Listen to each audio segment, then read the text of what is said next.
25 states are going to be eligible to use direct file this year. That's if it continues to survive. The software giants want direct file killed. Republicans are on their side, so maybe they're going to get their way. If they do, it'll cost American taxpayers hundreds of millions of dollars this year alone. Trump and Republicans aren't stopping there when it comes to siding with special interests over the typical consumer. The Inflation Reduction Act was the largest investment in clean energy in our history. It was largely developed in this room, and it took years to try to find the common ground around technological neutrality. And the more you reduce carbon, the bigger your tax savings. It's created hundreds of thousands of jobs. It's saving consumers money on their energy bills. And along with record fossil fuel production, it's brought energy security to a level not seen in generations. Our country is in a clean energy arms race with China and other powers. But unfortunately, these policies from Donald Trump and Republicans may prevent us from winning that arms race with China. That's because the Trump administration is talking about selling out the special interests and far-right ideologues that want to nuke the provisions of the IRA that help us promote clean energy. They want to keep in place the oil and gas subsidies that have been around for more than a generation, but eliminate the incentives that put us in the lead on clean energy. From what I've read, that's how the nominee sees it as well. That would be a recipe for higher energy costs, weaker energy security, and surrender to China when it comes to clean energy jobs and investment. In my view, that just defies common sense. I'll close with this. Many people, myself included, hoped that the president-elect would pick a steady hand for Treasury Secretary, someone who would be a moderating force, who'd work with all sides, and especially for the interests of all Americans, for a tax code that gives everybody in America the chance to get ahead, not just the people at the top. So this is an important discussion today, and I wish I had read something that would indicate that this nominee would be the kind of Treasury Secretary I described. That's why we have the hearing, to get. Thank you very much, Senator Wyden. And today, we are honored to have our good friend and colleague, and now the new Budget Committee Chairman, Senator Lindsey Graham, to help introduce the nominee. Welcome, Senator Graham, from the great state of South Carolina. I want to thank you for joining us today, and I'll turn it over to you to introduce Mr. Bessent. Well, thank you, Mr. Chairman, and ranking member to all my colleagues. And there are only 100 of us. We know each other pretty well. This is my first appearance in the Finance Committee, probably last. Y'all work on complicated stuff, and I'm glad you like this stuff. Seems kind of boring to me, but it's important what you do. And I respect the intellect of the people on this committee because our economy needs the best minds that we can find on the Finance Committee. And we need a Secretary of Treasury that knows what he's doing, has the trust of the president, and loves his country. Your ship came in with this guy. So Scott Bessent's from South Carolina. He's academically gifted and real-world tested. He went to Yale, so nobody's perfect. When he told me that, I said, I don't know about that. But anyway, he's really, really smart, and this is a complicated area. Now, why am I here? Because Trump won. I wouldn't be here if Trump hadn't won. Trump won because more people voted for him. And he had to pick people to form his cabinet. And when he talked about the Secretary of Treasury, I'm not the normal person you would go to ask about because this is not so much my portfolio. But when he mentioned Scott, I said, oh my God, home run from my point of view. I mean, you talk about somebody who's academically gifted, understands the world. Scott, like any Republican president, would pick Scott. I mean, he's really understands the president and what the president wants to do. And the reason I vote for almost everybody, for every president, is I believe, colleagues, that every president deserves a cabinet that they know and trust and can rely upon. If I had to vote for people based on agreeing with them, I wouldn't vote for anybody y'all picked. That's not the standard for me. I vote for people who I disagree with because I think they're qualified. So I would just ask the committee to think for a minute, is this man qualified? Does he have the background and the intelligence and the character to serve President Trump and our nation's Secretary of Treasury? I think by any reasonable test of qualifications, he excels beyond the bare minimum to the highest level of excellence. But that's just my opinion. So my goal here today is to tell you a little bit about him. You've heard from the chairman about his success in the financial world, about his academic qualifications. He was born in Little River, South Carolina. Why do they call it Little River? Because it's little, and it's a river. How many of you heard of Myrtle Beach? Most of you. Well, this is somewhere between Conway and Myrtle Beach. At 9 years old, his first job was to set up beach chairs and umbrellas in North Myrtle Beach. And apparently you did well there, because North Myrtle Beach is thriving. He went to North Myrtle Beach High School, and he was voted most likely to succeed in 1980. And we have a high school classmate of his. What did they see in him? The same thing I see. Someone who really is talented and works hard and just a good person. The type of people that you think are going to succeed, but you hope succeed. So he lives in Charleston, in a really nice place. Going from Little River to Charleston is about a 2.5-hour drive, but it's a real change. Since I represent South Carolina, I like them both very much. He's married, John, his husband's right behind me. They have 2 kids, Caroline and Cole, and they're absolutely adorable. And from a South Carolina point of view, we're really proud of Scott. I was over the top happy when President Trump picked him, because I know him. I know where he came from. The rich and powerful don't live in Little River. This is truly the American dream. This man has been successful at everything he's ever tried to do. He's worked really hard. And why did President Trump pick him? Because he believes that President Trump's economic agenda is good for this country, and he wants to help President Trump be successful. And here's what Scott said. I think it's the melding of economic policy with national security. Economic policy and national security are now indispensable, and Donald Trump understands that. So I'm here to tell you, folks, I agree with that. If we don't have energy independence, we're less safe.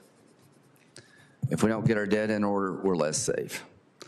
I am known around here as kind of a national security guy, but I do understand economic policy matters. If you want to clean up the environment, a carbon fee seems to be a good way to do it, to punish China and India for bad carbon practices. Call it a tariff, call it whatever you want to do. So President Trump won. I'm here today because he won. I'm here today because Scott lives in South Carolina.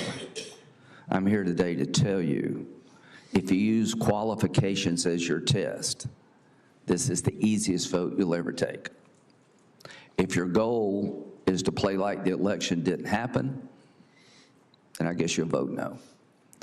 That's just where we're headed in the Senate. When you lose an election, you get up and dust yourself off and you get ready for the next one.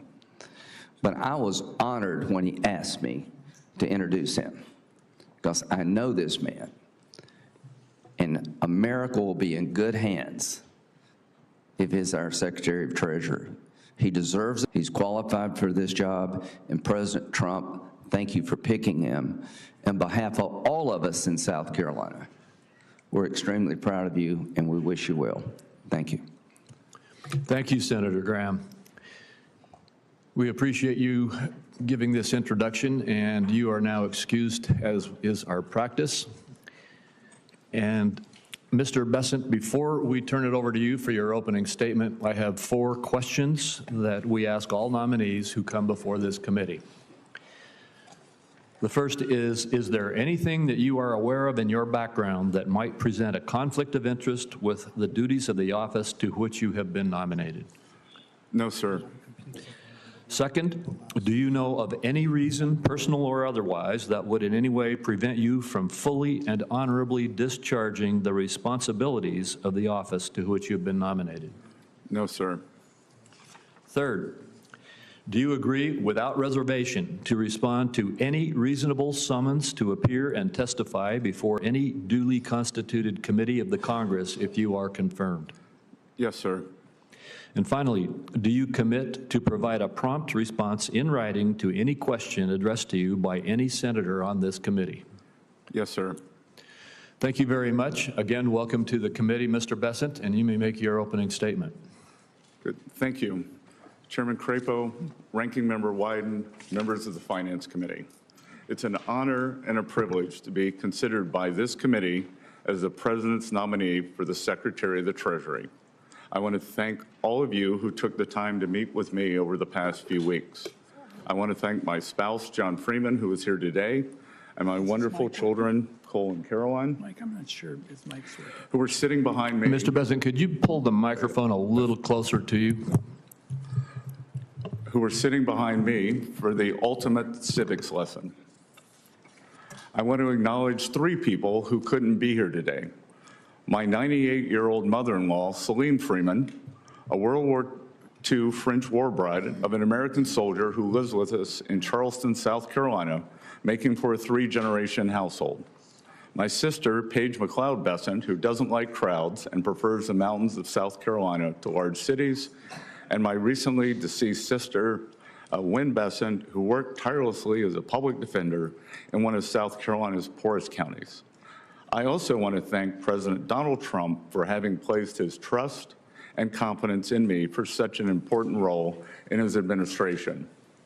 While I have met with many of you, most Americans watching at home will be unfamiliar with my background.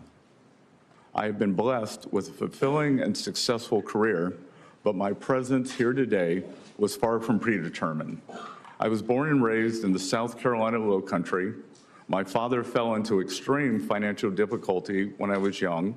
When I was 9 years old, I started working 2 summer jobs, and I haven't stopped working since. I eventually made my way to Yale. I accepted my first internship in finance because the job came with a pullout in New York City rent-free. I've been involved in the financial markets ever since. I've been fortunate enough to work with some of the world's greatest investors in a career that has taken me to almost 60 countries over 40 years. My life has been the only in America story that I am determined to preserve for future generations. Today, I believe that President Trump has a generational opportunity to unleash a new economic golden age that will create more jobs, wealth, and prosperity for all Americans. My life's work in the private sector has given me a deep understanding of the economy and markets. And while this experience will be invaluable in crafting economic policy, I have long adhered to the principle that you should know what you don't know and lean on those who do. Having never served in government, I intend, if confirmed, to be in close contact with each of you in your offices and seek your counsel. The Treasury Department plays a critical role in protecting American national security. We must secure supply chains that are vulnerable to strategic competitors, and we must carefully deploy sanctions as part of a whole-of-government approach to address our national security requirements. And critically, we must ensure that the world's reserve currency. Today, Americans face significant challenges in an economy that has not created enough opportunities for working men and women. We have an affordability crisis, a housing shortage, and for the first time in my lifetime, parents feel as though the American dream is slipping away from their children. The federal government has a significant spending problem, driving deficits that have averaged an historically high 7% of GDP. Work to get our fiscal house in order and adjust federal domestic discretionary spending that has grown 40% over the past 4 years. Productive investment that grows the economy must be prioritized over this at year-end. If Congress fails to act, Americans will face the largest tax increase in history, a crushing $4 trillion tax hike. We must make permanent the 2017 Tax Cuts and Jobs Act and implement new pro-growth policies to reduce the tax burden and seniors. I've already spoken with several members of the committee, as well as leaders of the House, about the best approach to achieving these important goals together. As President Trump has said, we will unleash the American economy by implementing pro-growth regulatory policies, reducing taxes, and unleashing American energy production. The breadth and depth of our capital markets, along with predictable pro-growth tax policy and smart updated regulation, will continue to make America the most popular destination in the world for starting, growing, and taking public a business. And as we rebuild our economy and lay the foundation for the next generation of American competitiveness, we must use all the tools available to realign the economic system to better serve the interest of working Americans. For too long, our nation has allowed unfair distortions in the international trading system. President Trump was the first president in modern times to recognize the need to change our trade policy and stand up for American workers. If confirmed, I look forward to working with President Trump and members of this committee to do just that. Members of the committee, these are just some of many important goals that President Trump has laid out for me and others on his economic team. I firmly believe that if confirmed, and with your counsel and support, we can usher in a new, more balanced era of prosperity that will lift up all Americans and rebuild communities and families across the country. I humbly thank you for your consideration and am eager to take your questions. Thank you, Mr. Bessent. Before I begin my questions, I want to reemphasize how appreciative I am of your diligence in the process that we've gone through vetting here in this Senate. I appreciate the more than 3,000 pages of supporting material you've provided, as well as the countless hours you and your staff have offered to respond to questions from members of this committee. Let me be clear. You followed all of the applicable law and met the committee's long-standing diligence standard. Your process matched that which has applied to nominees in every previous administration. And I want to go in my first question to you to the Tax Cuts and Jobs Act, which Senator Wyden and I have both mentioned already, and you've mentioned in your remarks. The attack on this statute, this law, which is law, I remind everybody it is the law now, it was passed in 2017, is that it was a tax cut for the wealthy. I appreciate you, Mr. Bessent, noting that it will be a $4+ trillion tax increase if we do not extend this law. And a point that I would remind all of my colleagues is that if that $4+ trillion tax increase happens, it's not just going to be something that impacts the wealthy. It is $2.6 trillion of it. The majority of it falls on people who make less $400,000 for a family with 2 taxpayers, under $400,000 per year. That's the number that President Biden chose to say he wanted to protect it. $2.6 trillion of this tax cut hits those making less than $400,000. Moreover, massive amounts of it hit pass-through entities, small businesses across this country. This is not a tax cut for the wealthy that we're talking about. It is a tax increase on all Americans, the majority of whom are in the lower and middle income categories. My question to you is, one of our pivotal tasks is to make sure that this tax increase does not happen.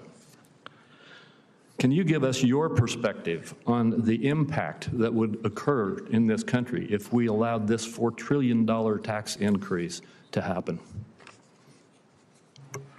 Senator Crapo, thank you for this, and thank you for the meetings over the past few weeks. I've enjoyed working with your staff, and this is the single most important economic issue of the day. This is pass-fail, that if we do not fix these tax cuts, if we do not renew and extend, then we will be facing an economic calamity, and as always, with financial instability, that falls on the middle and working class people. We will see a gigantic middle class tax increase. We will see the child tax credit halved. We will see the deductions halved. So it will be what we call in economics, it has the potential for a sudden stop. And as I said, traditionally with these sudden stops, it falls on working Americans. Thank you. And I would just say to you, you may be aware of this, but the Tax Foundation has indicated that if we do sustain these tax cuts and protect them from expiring and stop this tax increase, that the extension of this policy would increase the growth of the GDP in the United States by 1.1% over time. Similarly, and I don't know how they came up with the same number, but the National Association of Manufacturers indicates that if we don't extend this tax relief, that there will be a 1.1% reduction in growth of jobs and development in our economy. It seems to me that as we are talking about what to do for America, that protecting America from a 1% reduction versus a 1% growth in GDP is a critical objective. Could you just give a little bit of perspective? I know you've just answered this question in another context, but could you just give a little bit more perspective on those kinds of dynamics? And I'm sorry, I'm going to try to keep to 5 minutes, and we've only got about 15 seconds left of mine, and I want to be sure everybody else stays on time, so I will too. Could you quickly respond? Well, Senator, I would just say that we saw the power of these tax cuts in 18, 19, and going into January of 20 before they were interrupted by COVID, and the great success that we had. Thank you. Senator Wyden. Thank you very much, Mr. Chairman. Let me say to the nominee, I've got 4 questions that I'm going to ask, and if we both can keep it brief, I think we can get to all of them, because I think it really frames for us what the debate is all about. I'm going to start by talking about the future of direct file. This is the program that helps our people who choose it to save hundreds of dollars when they file their tax return. Last year, the IRS launched it. It was enormously popular among the tax software giants, and their big lobby just hate it. They want to shut it down. Now, the filing season starts January 27th, so it opens in 10 days, and millions of taxpayers around the country have already been notified that they are going to be eligible to use direct file this year. So I won't do this for every question, but I'd really like a yes or no on this one. Will you commit to keeping direct file up and running if you're confirmed? I will commit that for this tax season, that direct file will be operative, and the American taxpayers who choose to use it will. And if confirmed, I will consult and study the program and understand it better and make sure that it works to serve the IRS's 3 goals of collections, customer service, and privacy.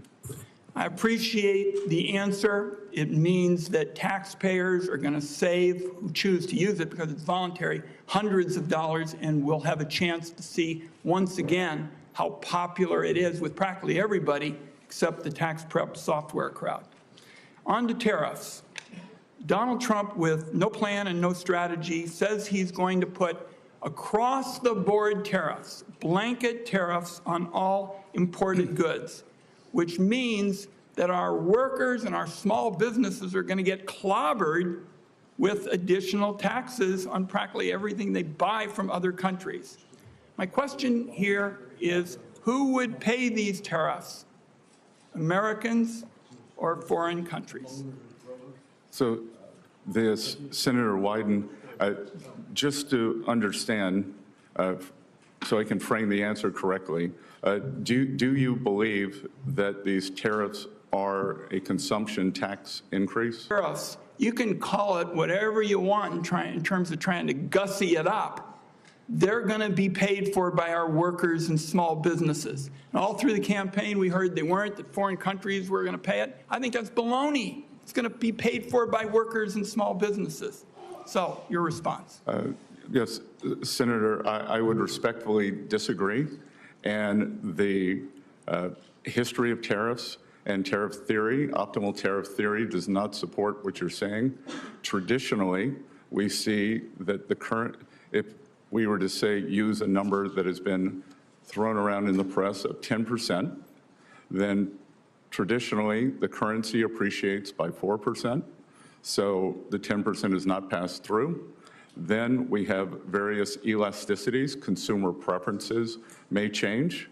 And finally, foreign manufacturers, especially China, which is trying to export their way out of their current economic malaise, they will continue cutting prices to maintain market share. Okay.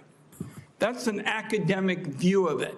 But what I know is the history of this is it clobbers people of modest means.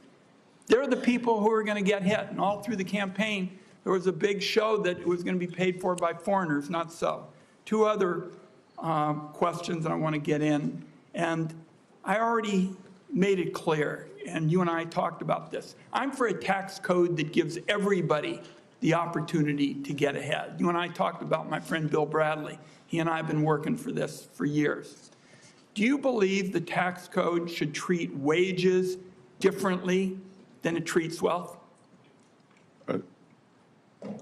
Look, in any tax system that advantages and creates distortions, it is a change that, Senator, it is a decision that was made when the tax codes were written.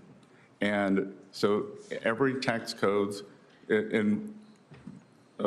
involves the trade-offs and distortions in favor of other the gains. It sounds to me like you do believe that it's fine to treat wealth more favorably. I couldn't disagree more. The idea that a dollar earned by a hedge fund manager has more value than a dollar earned by a teacher or a factory worker, I just think is a disconnect with the American people. One last question, and that is about the legislation that was written in this room that was the biggest transformation on clean energy in American history.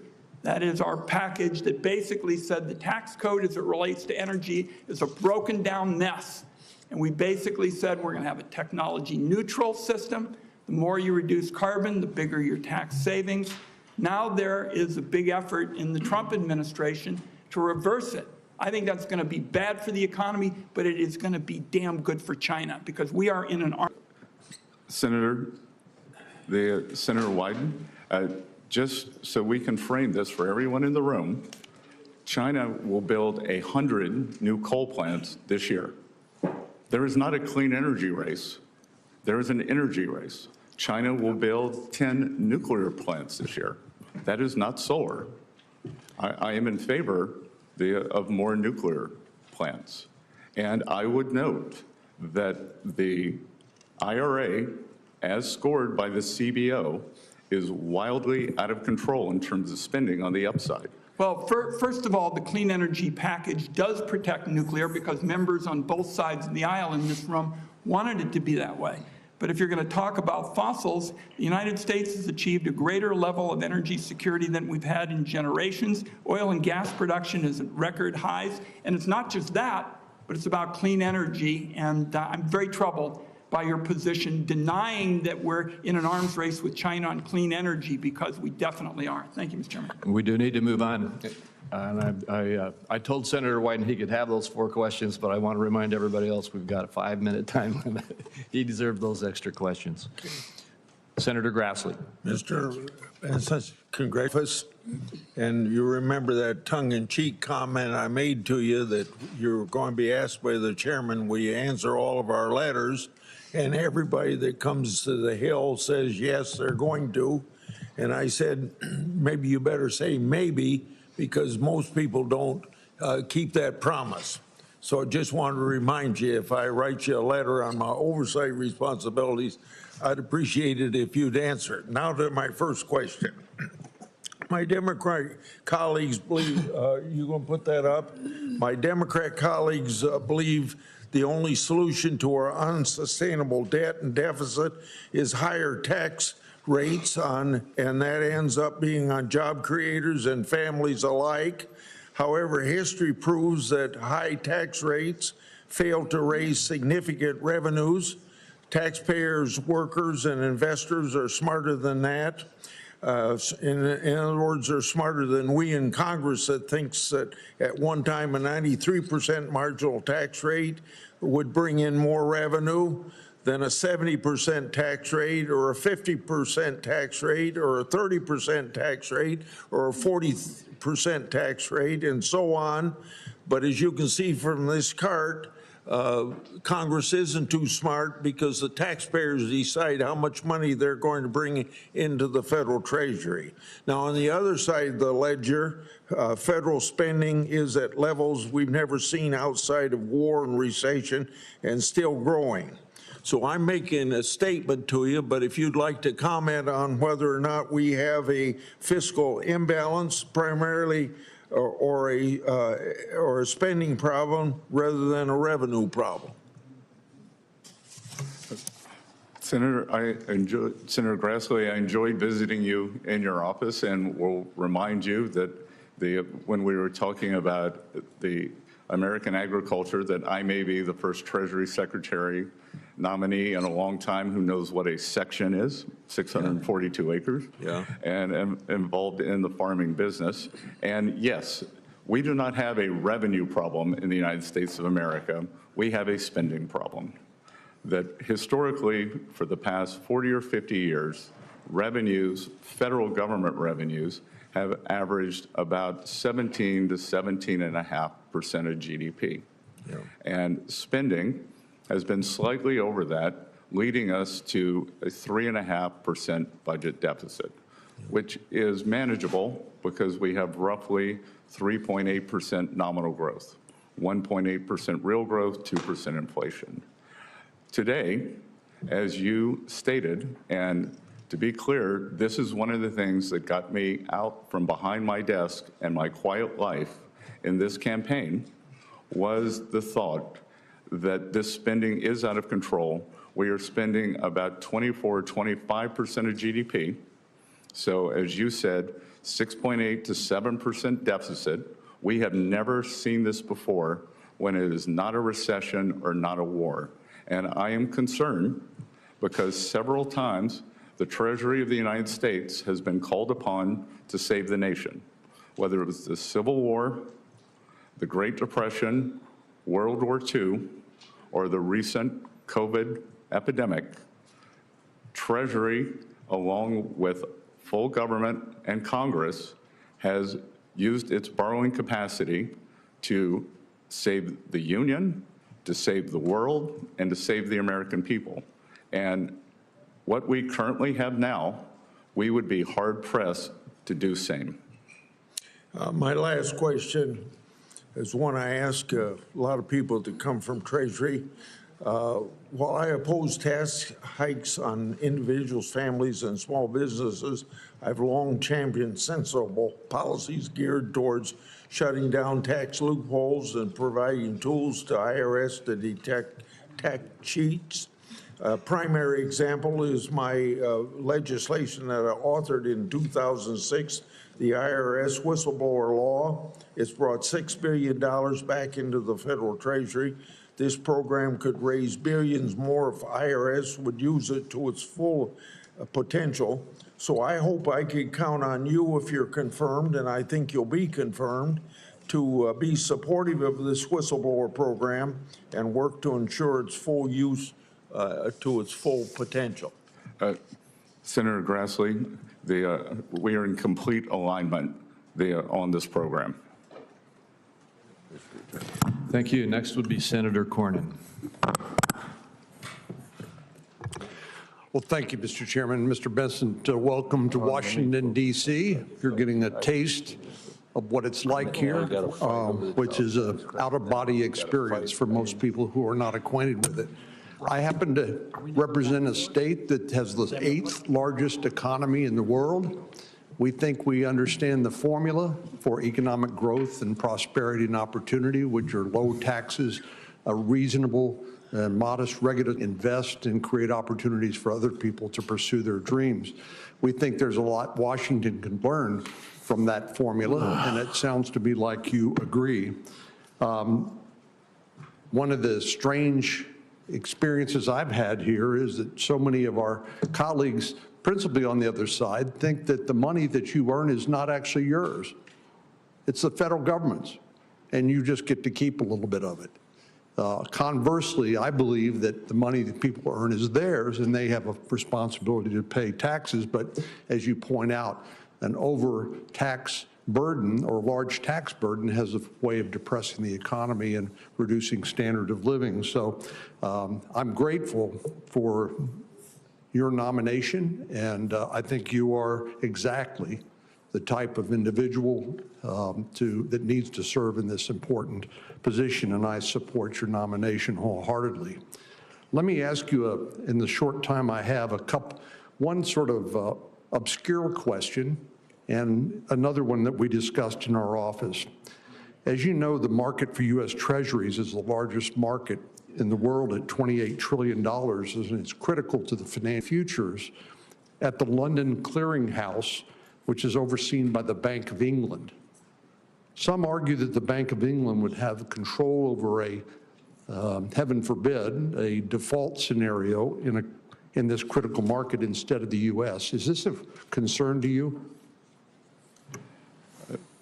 Senator Cornyn, I enjoyed visiting in your office, and I would note that while Texas has more arrivals due to good economic policies, South Carolina has more arrivals as a percent of the population, also driven by our wonderful governor, Henry McMaster. I'm still going to vote for your nomination. I think it's 1,600 people a day in Texas, but go ahead.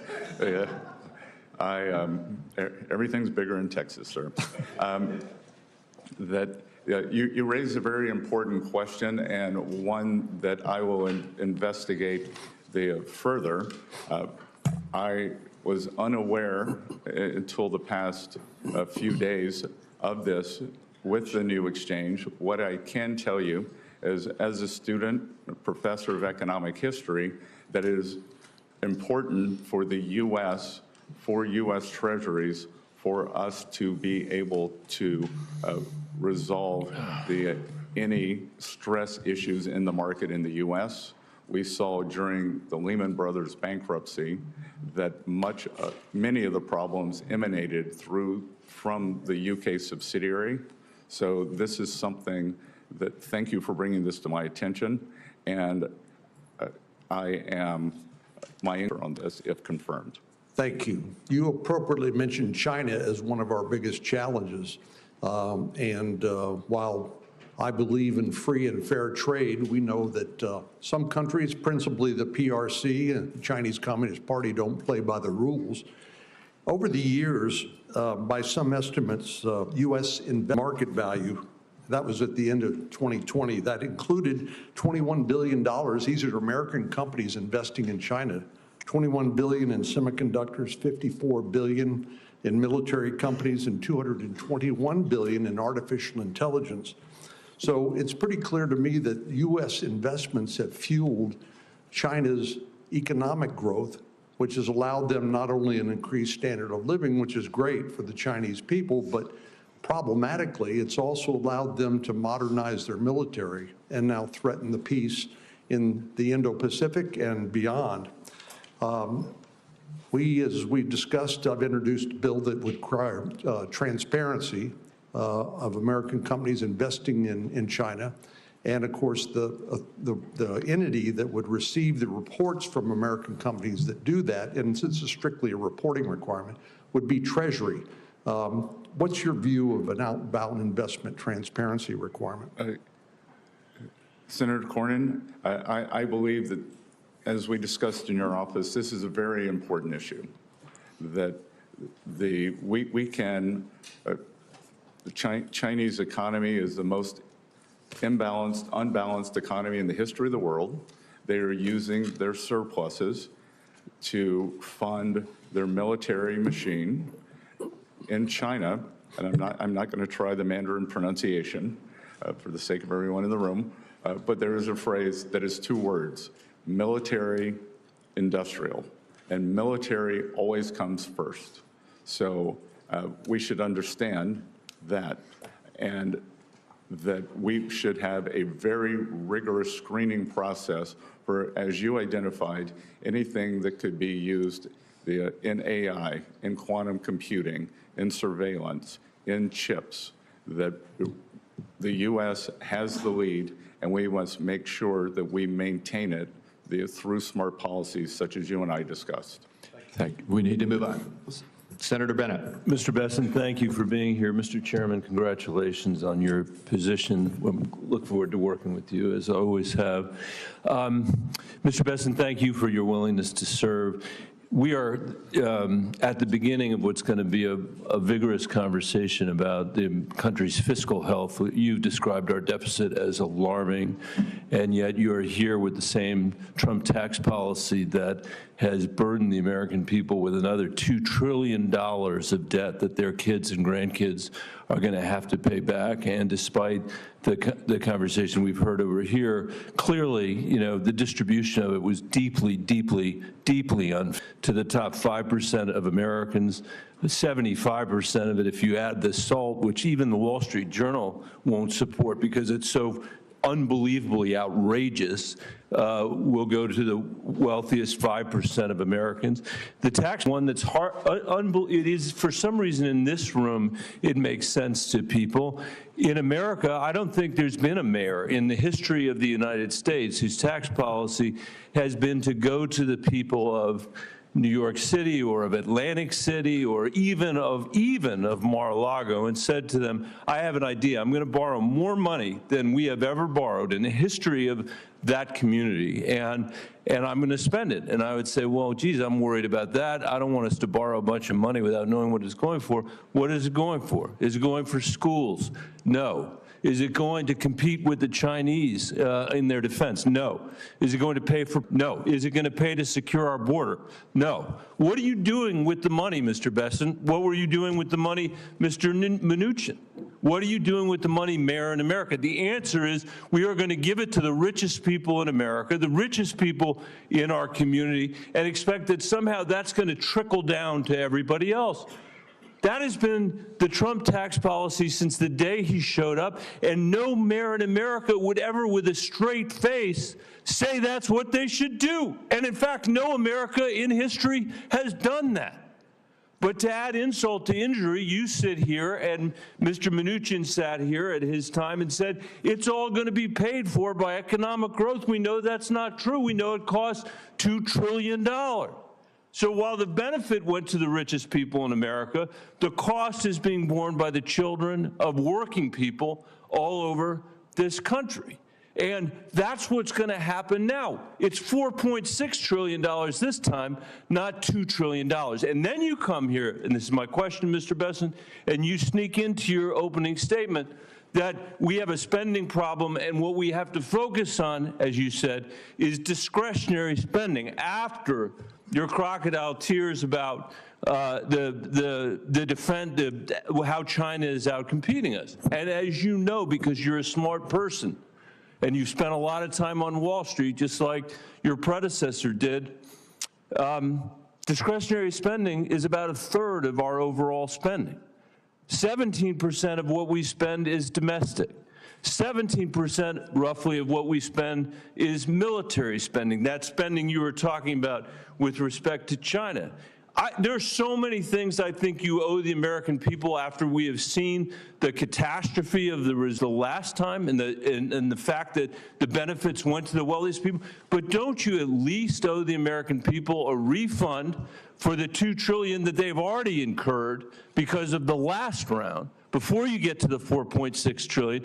Can't we think of a better idea in the halls here than cutting taxes for the wealthiest people and expecting that it will trickle down to everybody else when we have the profound needs that you have talked about? When we're living in an economy, you had the American dream. We heard you say that, where fewer and fewer people can get ahead, where this generation of Americans is going to be the first generation to leave less opportunity, not more, to our kids and our grandkids, where we see massive income inequality and wealth inequality when Trump was president, when Biden was president. Can't we think of a better idea than that? And at a bare minimum, and this is tiny, don't we owe them an answer about what you are going to do to that 17% of discretionary spending, or even the third, before you come in here and say that the most important thing we should do is cut taxes for the richest people in America? Senator, thank you. And I would respectfully disagree with much of your categorization in terms of the benefits accruing by the upper percent of Americans increased after TCJA. It went from 39 to 46%. The top 50% of Americans now pay 98% of taxes, and working families had real wage increases in 2018 and 2019, and going into 2020 pre-COVID. $5 trillion. Make sure, because we're in the beginning of a long debate, that if you're going to rely on the CBO score for this, that you're going to be willing to rely on it for the things that you said it's no good. Look, I'm not in love with CBO scoring. I know that. That's why now you're relying on it. So I'm just saying, it's not funny money. This is the American people's money. We can do math. Every mayor in America has to do math, and we're going to insist that you do the math too, because we know George Soros understands the math when you work there, and you understand full well what's going on here. Did, just like Donald Trump does, and we're not going to let it happen against the American people. Thank you, Mr. Chairman. Thank you. And I again remind my colleagues, we need to hold our time to 5 minutes. Senator Cassidy. Mr. Bessent, I'm always going to pronounce your name as if it was in South Louisiana, and I'm going to pronounce it with a French Bessent as opposed to Bessent. That's what those folks in South Carolina do. I'll try. Let me compliment you on substantive answers. Sometimes we get people here who just rope-a-dope, and they'll have a set of statements such as have been just delivered, and all due respect to my colleague, and they just rope-a-dope, and you actually give substantive answers. I thank you for that. By the way, I also, Lindsey Graham alluded to it, going back to tariffs, which Senator Wyden spoke of. I've been very concerned that countries like China manipulate environmental regulations. You point out that they're building 100 coal-fired plants over a period of time, and that whatever we do will not have an impact on global greenhouse gas emissions because China's putting up so many. I believe I've learned that that is called an externality in economics. When we met, we discussed which would put a levy, a tariff, on those carbon-intensive products coming from countries like China, roughly commensurate with their avoided cost of not controlling it. Now, I would think that my Democratic colleagues would like that, because that's clearly a way that they are manipulating the world economy to steal jobs from the United States and simultaneously increase global greenhouse gas emissions. Any comments on such a foreign pollution fee? Senator Cassidy, I greatly enjoyed our discussion and the extensive presentation you gave me when I visited with you. And this is a very good question, because, and I believe it is one for your Democratic colleagues to understand whether they would be in favor of the equivalent of a carbon tariff. that Senator Graham is in favor of it. And I think this is a very interesting idea that it could be part of a entire tariff program because I think, but if confirmed, I look forward to working with them on various strategies, some that could be specifically aimed toward carbon, as you say, others that could be aimed toward unfair trade practices, unfair financing practices. So if you will, there's externalities that a tariff can address. Those externalities in and of themselves hurt the pocketbook or the job prospects of an average American. Let me move on. I think you would agree with that.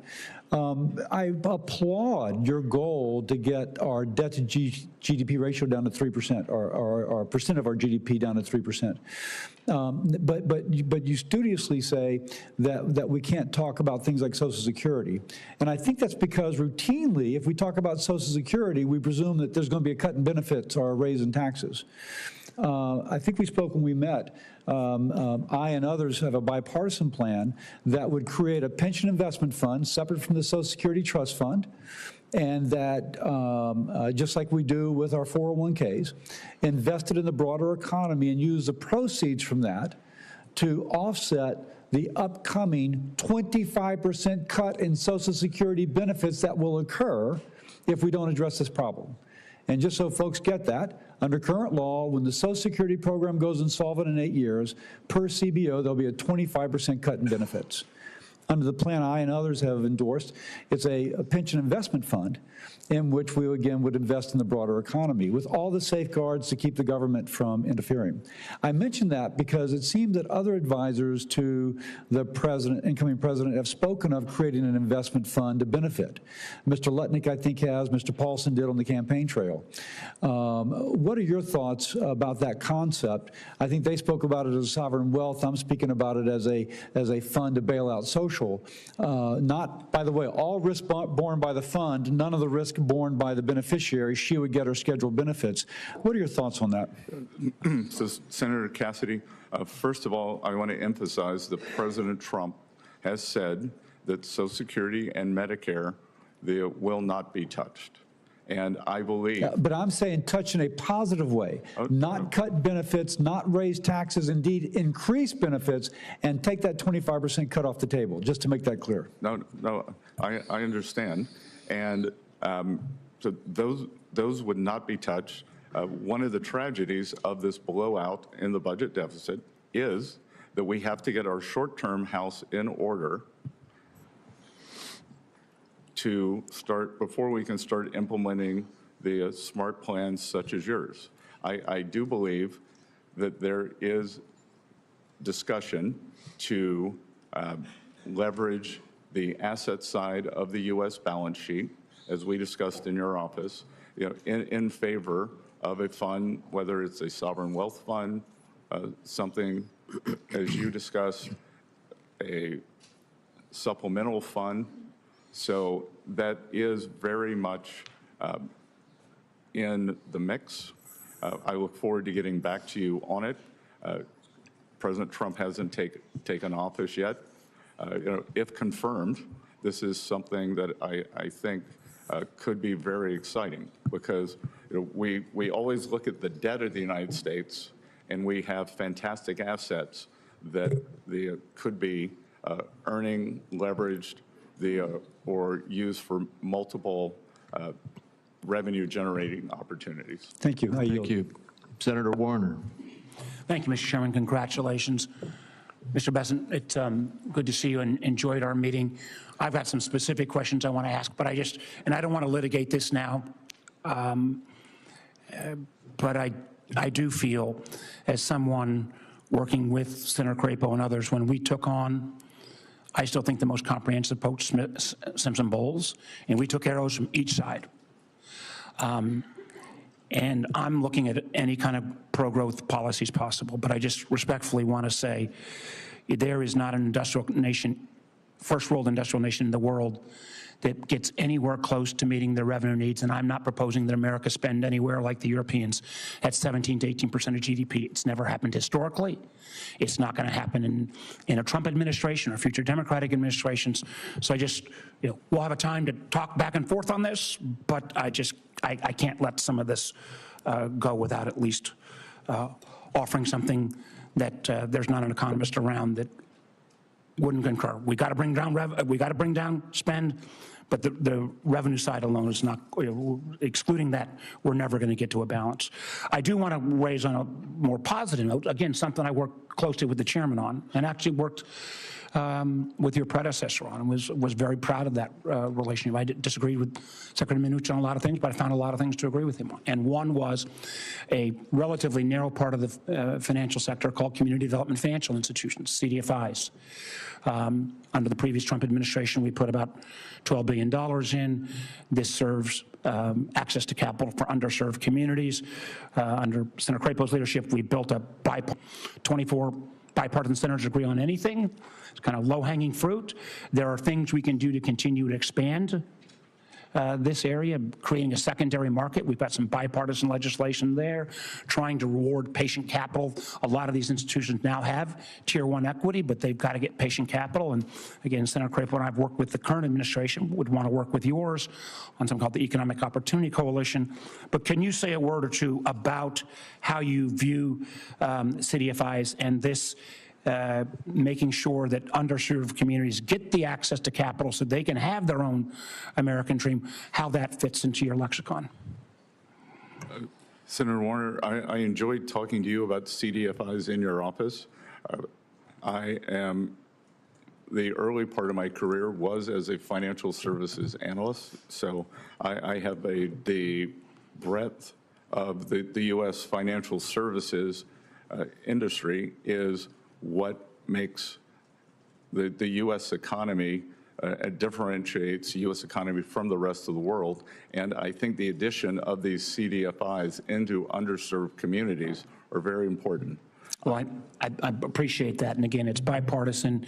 And there are, again, you understand markets well. If we could spark a secondary market in this debt, we could leverage, and I'm talking about private capital, and I know that's what my colleagues like a lot, private capital, but we can leverage it exponentially. One of the things we discussed, and again, we talked about this in my office, and I don't want to, one of the things I was happy to hear, I feel very strongly that we cannot reward Vladimir Putin's aggressive, outrageous behavior in Ukraine. And I think the Ukrainians have performed remarkably. Obviously, they have manpower issues. I see this from the intel side on a daily basis. One of the areas that I think we have been, and I frankly think the Biden administration waited too late to put some of these additional sanctions on oil and tankers. The ability for Russia to retool. Listen, I hope if President Trump can settle this, hallelujah. The world would be better off. But one of the things we discussed in my office was the potential to actually increase the sanctions regime as a way to help further leverage that. Would you care to talk for a moment about that again? Yes.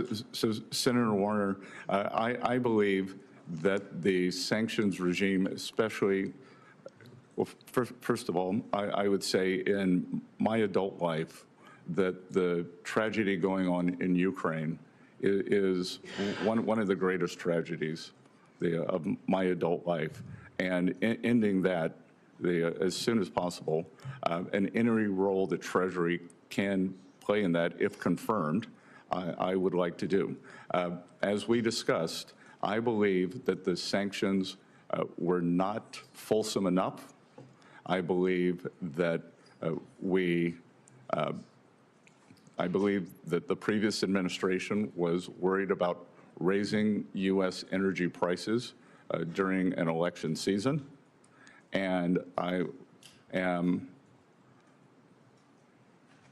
perplexed to see that National Security Advisor Sullivan, on his way out the door, is raising the sanctions level on Russian oil companies, and indeed, the oil prices, in the U.S. are up about 9% this month. So what was good for that administration is being foisted on us.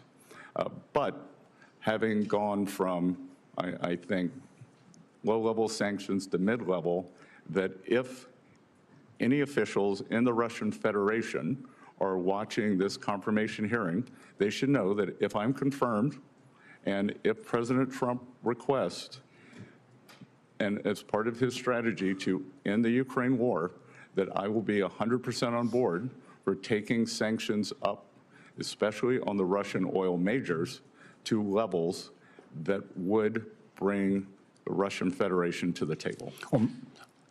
And I will only take 30 seconds. Let me just get 30 seconds. Thank you for that, because I think it's important that we don't take these tools out of the toolkit. We can litigate what the past administration did and when they did it, but increasing pressure on Putin to bring about a resolution, I very much appreciate your willingness, and I hope you will be an advocate for keeping those sanctions on and actually advancing them even further. Thank you, Mr. Chair. Thank you, Senator Warner. Senator Langford. Thank you, Mr. Chairman. Mr. Bessent, good to see you again. Thanks for the time in the office to be able to talk through a lot of these details as well. I was interested to be able to hear your statistic you shared earlier that after the Tax Cuts and Jobs Act of 2017, now we've had several years to be able to see what happens. And now I believe the statistic you gave is the top 50% of earners in America now pay 98% of the taxes. Did I hear that correctly? Because I've heard over and over again that it is only the wealthy, only the big companies that get it. I would encourage, quite frankly, every Oklahoma company that's a small business to ask their CPA this year when they're filing their taxes, what if the Tax Cuts and Jobs Act expires next year? What would my taxes be next year? And have small business owners ask that question of their CPA, and I think they will be quite surprised based on all the rhetoric to say this is only about big companies and wealthy people, that every small business will quickly find out, oh, it's them as well. It'd be the same thing on the child tax credit. If Tax Cuts and Jobs Act goes away, it gets cut in half in the child tax credit, and all the inversions that were happening under the Obama administration where American companies were being bought up by foreign entities, companies and those jobs are coming here. So there's been a tremendous amount of benefit in that. The one challenge that we've had on this committee has been a conversation with Janet Yellen about Pillar 2. And it started really 4 years ago now, 3 years ago, where the conversation was about, well, we really don't need Congress to act on this. We feel like we can do unilaterally. We can change America's tax policy for all businesses in America. And now in the last year, they've shifted to say, well, we're going to have to come back to you at some point to be able to get this. In the meantime, a deal has been negotiated that literally helps European countries and hurts the United States on that. My question to you is, are you going to engage on this issue of Pillar 2? Number one, have this committee involved in writing taxes, which seems to be consistent with the Constitution. And then what is your message to other countries if they try to implement Pillar 2 on American businesses? Thank you, Senator. As we discussed in your office, Senator Langford, that I believe that any, especially European country, but any country that in the next few days before President Trump takes office is intent on implementing Pillar 2 will find it a grave mistake. That the taxation of U.S. companies is a sovereign issue, and that authority lies with this Congress, and I will respect that. I will work with you to undo what I think has been a terrible policy. Yeah. Which I would agree, and many members in this committee would agree, that not only they went around Congress violating the Constitution, but it deliberately hurt American companies. And I just think that's really terrible policy on it. It truly was America Last policy. On the energy side, you've talked a lot about energy production. I'm Oklahoma, and unashamedly, we're all the above and all the below energy. We probably have more wind and hydro and solar production in my state than any other state on this dais, with very few exceptions, but we also use oil and gas. And we're going to produce all the energy that our state needs to be able to make sure that we stay stable on that. One of the issues that is a business issue for small or large businesses that I've been fighting for is a stable bonus depreciation amount. This is not about the type of energy or the type of business even. It's if you're actually investing in your company and trying to grow your company, that you would know what that bonus depreciation. Now, this will help with pipeline productions, but it will also help a pet shop and a hair salon and a restaurant just as much as well. And so thoughts on bonus depreciation and just a stable rate for that? So Senator Langford, you're referring to the 100% immediate? Yes, what has been in the past, but for, quite frankly, a stable rate, period. Right now, we have a diminishing rate that's unpredictable. Yes, so I think that increasing the after-tax return on capital for U.S. companies, especially small business, is one of the greatest forms of job creation that we could see. Yeah. And to go back to your point on energy production, we've heard much here today saying that we are at a record amount of energy production, and we know that's a canard. We are barely above where we were in 2020, and if we were to look at the Department of Energy projections for 2024 and 2025, we are well below that. A fulsome sanctions program would mean that we need more energy production in the U.S. to make up for the loss of sanctioned Russian oil. Which is American income, which one of the things we're going to have to deal with is the intangible drilling cost punishment that was actually put on all the independent oil and gas companies in my state and everywhere else that drives up the cost for consumers as well. That's another issue that this committee needs to take on. Mr. Chairman, thank you. Thank you. Senator Hassan. Well, thank you, Mr. Chairman, and again, congratulations on your position. I look forward to working with you and all of our colleagues on the committee. And thank you, Mr. Bessent, for being here. Congratulations on your nomination and for your willingness to serve, and welcome to your husband and children as well. We are grateful for their willingness to share you with the country. I appreciate you meeting with me in this process and sharing your priorities at Treasury if you are confirmed. And I want to follow up on some of those topics today. I also just want to associate myself with the comments of my colleagues, Senator Bennett and Senator Warner. I certainly believe we need to cut taxes for working people, and we need to make sure the wealthiest pay their fair share. And with regard to Senator Warner's comments on sanctions, you mentioned if Vladimir Putin is watching this hearing. He's not the only one watching this hearing. China is watching this hearing, and we have talked about the importance of making sure that we are not only competitive but outperforming China for economic purposes as well as for national security reasons. And as important as a resolution in Ukraine is, history tells us that appeasing tyrants at the expense of freedom fighters never works. And it is critically important not only for the Ukrainian people and for the freedom of all of us, but it is important because China and North Korea are also watching what we do and watching this hearing and how we will go forward imposing sanctions. To turn to some of the topics that we discussed when we met in my office, the research and development tax deduction was one of them. It's critical to helping us outcompete countries like China. Currently, China provides a 200% super deduction for R&D, while American businesses can only immediately deduct 10% for R&D. I've worked with Senator Young on a bipartisan effort to restore the full and immediate R&D deduction. So do you support restoring the full and immediate R&D deduction? Will you work with me and my colleagues to get this across the finish line in Congress? Senator, I enjoyed the meeting in your office. I am not fully versed in this, but my inclination is that this is something that I would support, and I will get back to you, if confirmed, I will get back to you very quickly on it, and we'll make it a priority.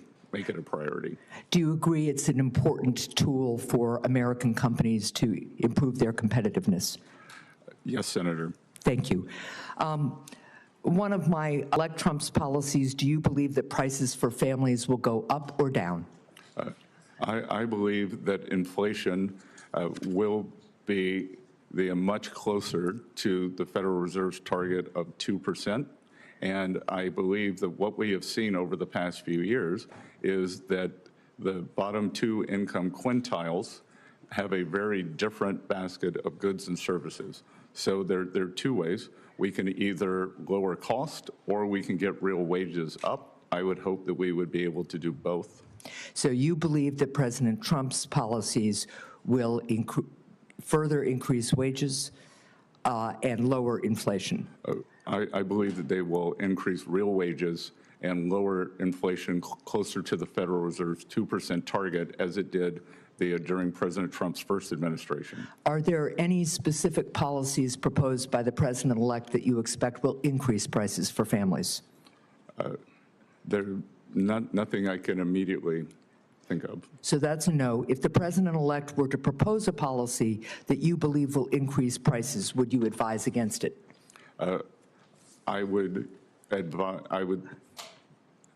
speak to President Trump about it. It is his decision, and I believe that we think that if we look back, that it is a complete composite return in terms of aggregate inflation numbers, and I think it's very difficult. Well, if you believe, I have limited time, so if you believe that a policy that is proposed by President Trump would increase prices, would you advise him against doing it?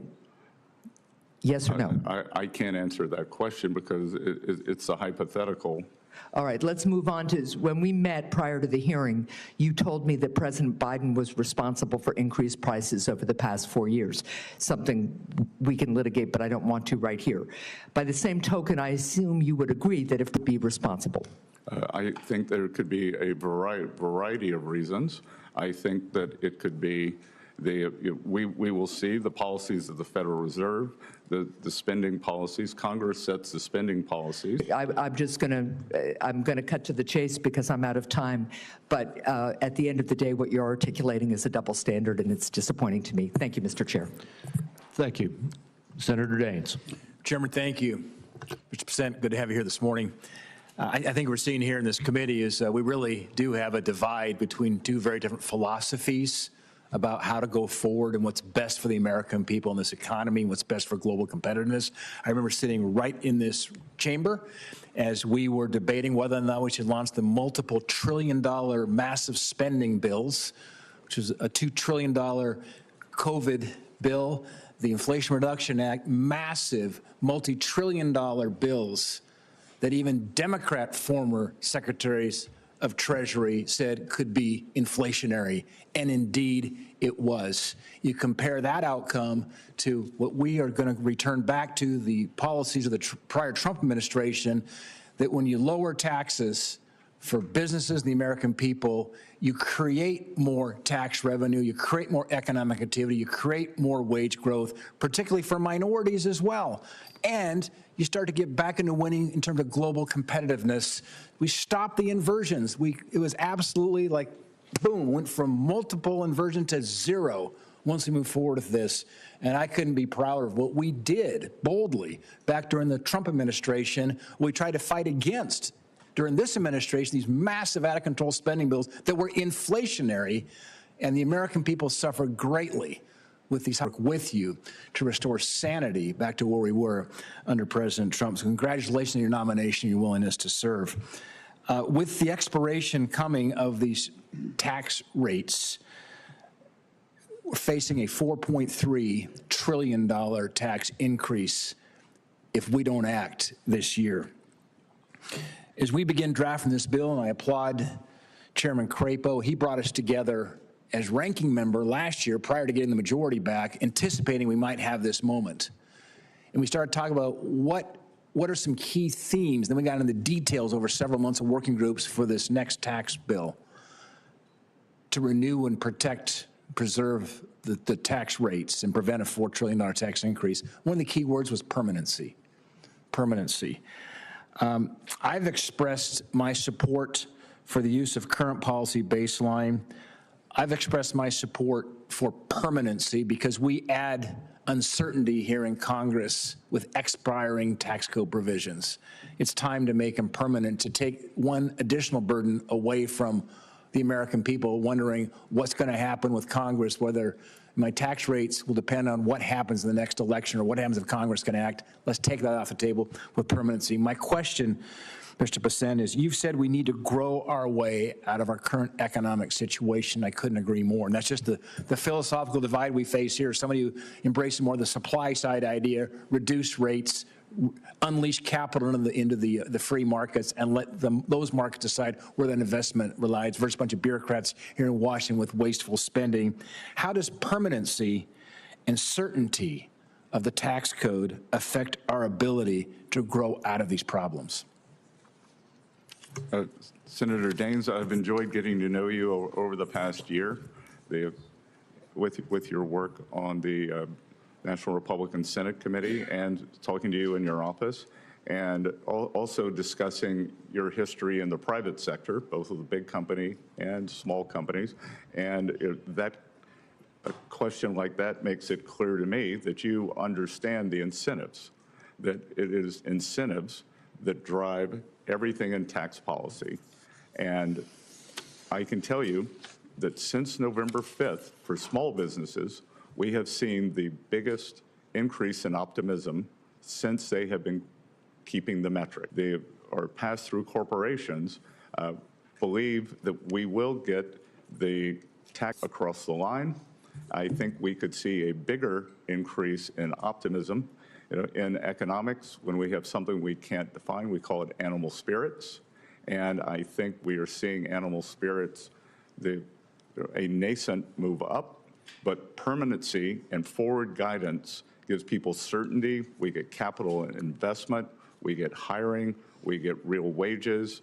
Employers want to keep train and expand their workforce. So everyone wins with permanency, certainty. A kind of forward guidance for tax policy, I think, would be one of the things that could unleash this new golden age that President Trump has talked about. Yeah, I want to make one statement. I know I'm out of time here, Mr. Chairman, but when you take a look at the private sector jobs in America, it's about 140 million private sector jobs. 88 million of those jobs are from pass-through entities. That's about 63%, which tells me that, and that's the part that's expiring. I mean, the corporate rates are staying permanent. It's the pass-through rates. Those 88 million jobs, 63% of the private sector jobs are taking a look at what's going to happen here in Washington over the course of the next 6 to 8 months. Very, very important we make these rates permanent and prevent a tsunami of $4.3 trillion tax increase that will come if we don't act. Thank you, Mr. Bessent. Thank you, Senator Cortez Masto. Thank you, Mr. Chairman. Mr. Bessent, CA premium tax credits. Over 80,000 of my constituents in Nevada receive that premium tax credit to assist them in affording their health care coverage. And on average, these credits lower an American's health insurance costs by $530 per month. Congress provided an enhanced PTC in 2021. Millions of Americans are going to lose their health coverage. So as the person most responsible for tax policy in the incoming administration, would you commit to opposing any attempt to remove or not renew these credits? Senator, as we discussed it in your office, and as it's just been a brief time since we met, I committed to you that I would research this. I have not had time to do it before this hearing, but if confirmed, I would get back to you with all deliberate speed in investigating this. Thank you. I appreciate that. And let me just say you would agree that these tax credits, because they're current policy, they actually extend current tax policy costs. Excuse me, that you agree that extending current tax policy actually costs money. Again, I think I don't understand the nuance of that question, but I will get back to you on it. Okay, I appreciate that. You have been supportive of many of President Trump's tariff plans, and I have heard the conversation there. So I am not going to go into that, and we've talked a little bit about it in my office. But let me jump back to these credits that were imposed that some of my colleagues are against, but they have benefited Nevada, and I want to talk to you a little bit about it. The 45X manufacturing tax credit supports thousands of jobs in the Reno area and billions in investment across my state. It also is key to reducing dependence on China for the critical minerals we need for our military and supports mining jobs in Nevada. We are a mining state. We are mining critical minerals. And so will you commit to opposing any effort to repeal or reduce the 45X tax credit, which is not just a benefit in Nevada, it's a benefit in other states as well, including Alaska? So again, Senator, I am unfamiliar with that exact provision, but I do believe that it is important for us to mine, accumulate, and move to domestic production for rare earths and other vital minerals. So I will get back to you on that my thoughts on that exact program, but on a atmospheric meta basis, I agree with the direction of travel. Thank you. Let me ask you this. We also talked about this. President Trump has stated that he thinks that the president should have influence over the decisions of the Federal Reserve. And we discussed this in my office, and I appreciate that opportunity. Does it continue to be your view that the Federal Reserve should be independent of the president? Of course, and I actually believe that the notion that President Trump believes he should have influence, there was, I believe, a highly inaccurate Wall Street Journal article saying that he believed something to the effect of he should be in the room. President Trump is going to make his views known, as many senators did. 3 senators, including 2 on this committee, called for, there was a jumbo rate cut in September of 50 basis points. 2 of the senators on this committee called for 70. I'm not asking my senator colleagues. I get the politics on their sides. I'm asking you. But let me just say, you don't deviate from our conversation that you think that there should be independence. I think on monetary policy decisions, the FOMC should be independent. Thank you. I appreciate that. And then for the benefit of our colleagues, what you're referring to earlier is in our meeting, I asked you if there were any regulations, Treasury regulations that currently exist that you disagree with. And in response, and continuing in response right now, you're saying you're going to look into it and get back to me. Is that right? Look, I believe, as we saw, I don't know if it's a regulation, but it's a policy, as we saw from the December 8th hack by some Chinese entities into the Treasury, which is very serious, that was through a work-from-home software app. So one of the policies that I support, I intend to be in the building every day that I am in Washington, and I support a return to the office, which is against the current Treasury policy. Right, and I appreciate that. If there are any others that you oppose and you can share with me, it doesn't have to be right now, get back to me, I appreciate that. Of course, I'm happy to provide that in writing. All right, thank you. Thank you so much. Thank you, Mr. Chairman. Thank you. Senator Young. Mr. Bessent, good to see you. Congratulations again on your nomination to this important position, and thank you for your willingness to serve our country. I'll tell you what I'm looking for in a Treasury Secretary. I'm looking for someone who has a clear record of professional accomplishment, a distinguished academic record would be a bonus. You have those things. I'm looking for someone who is thoughtful.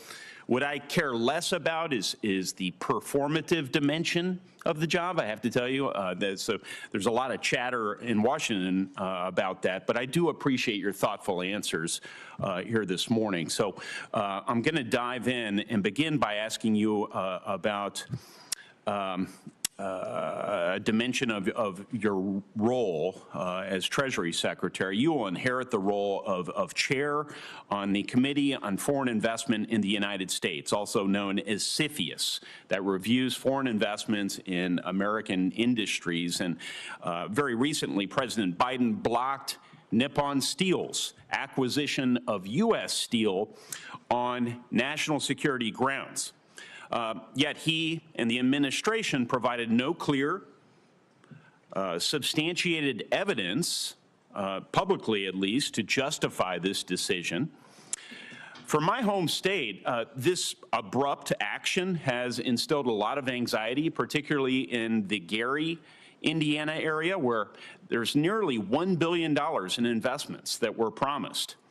If the Nippon U.S. Steel deal were to reappear before CFIUS, sir, do you commit today to an impartial review, particularly when political pressure was initially permitted to overshadow an honest assessment of national security vulnerabilities? Senator Young, thank you for the question, and I understand the imperative for jobs for your constituents in Indiana. President Trump most recently has also spoken out against the deal, but if the deal is... The statute indicates that you are charged with providing impartial reviews. That's all I'm asking. Would you be following that law or not, sir? Impartial reviews, sure. So it is currently in litigation. The review is closed, but if it reappears, that CFIUS will conduct the same review that it always does. Yes, sir. Okay. Well, thank you.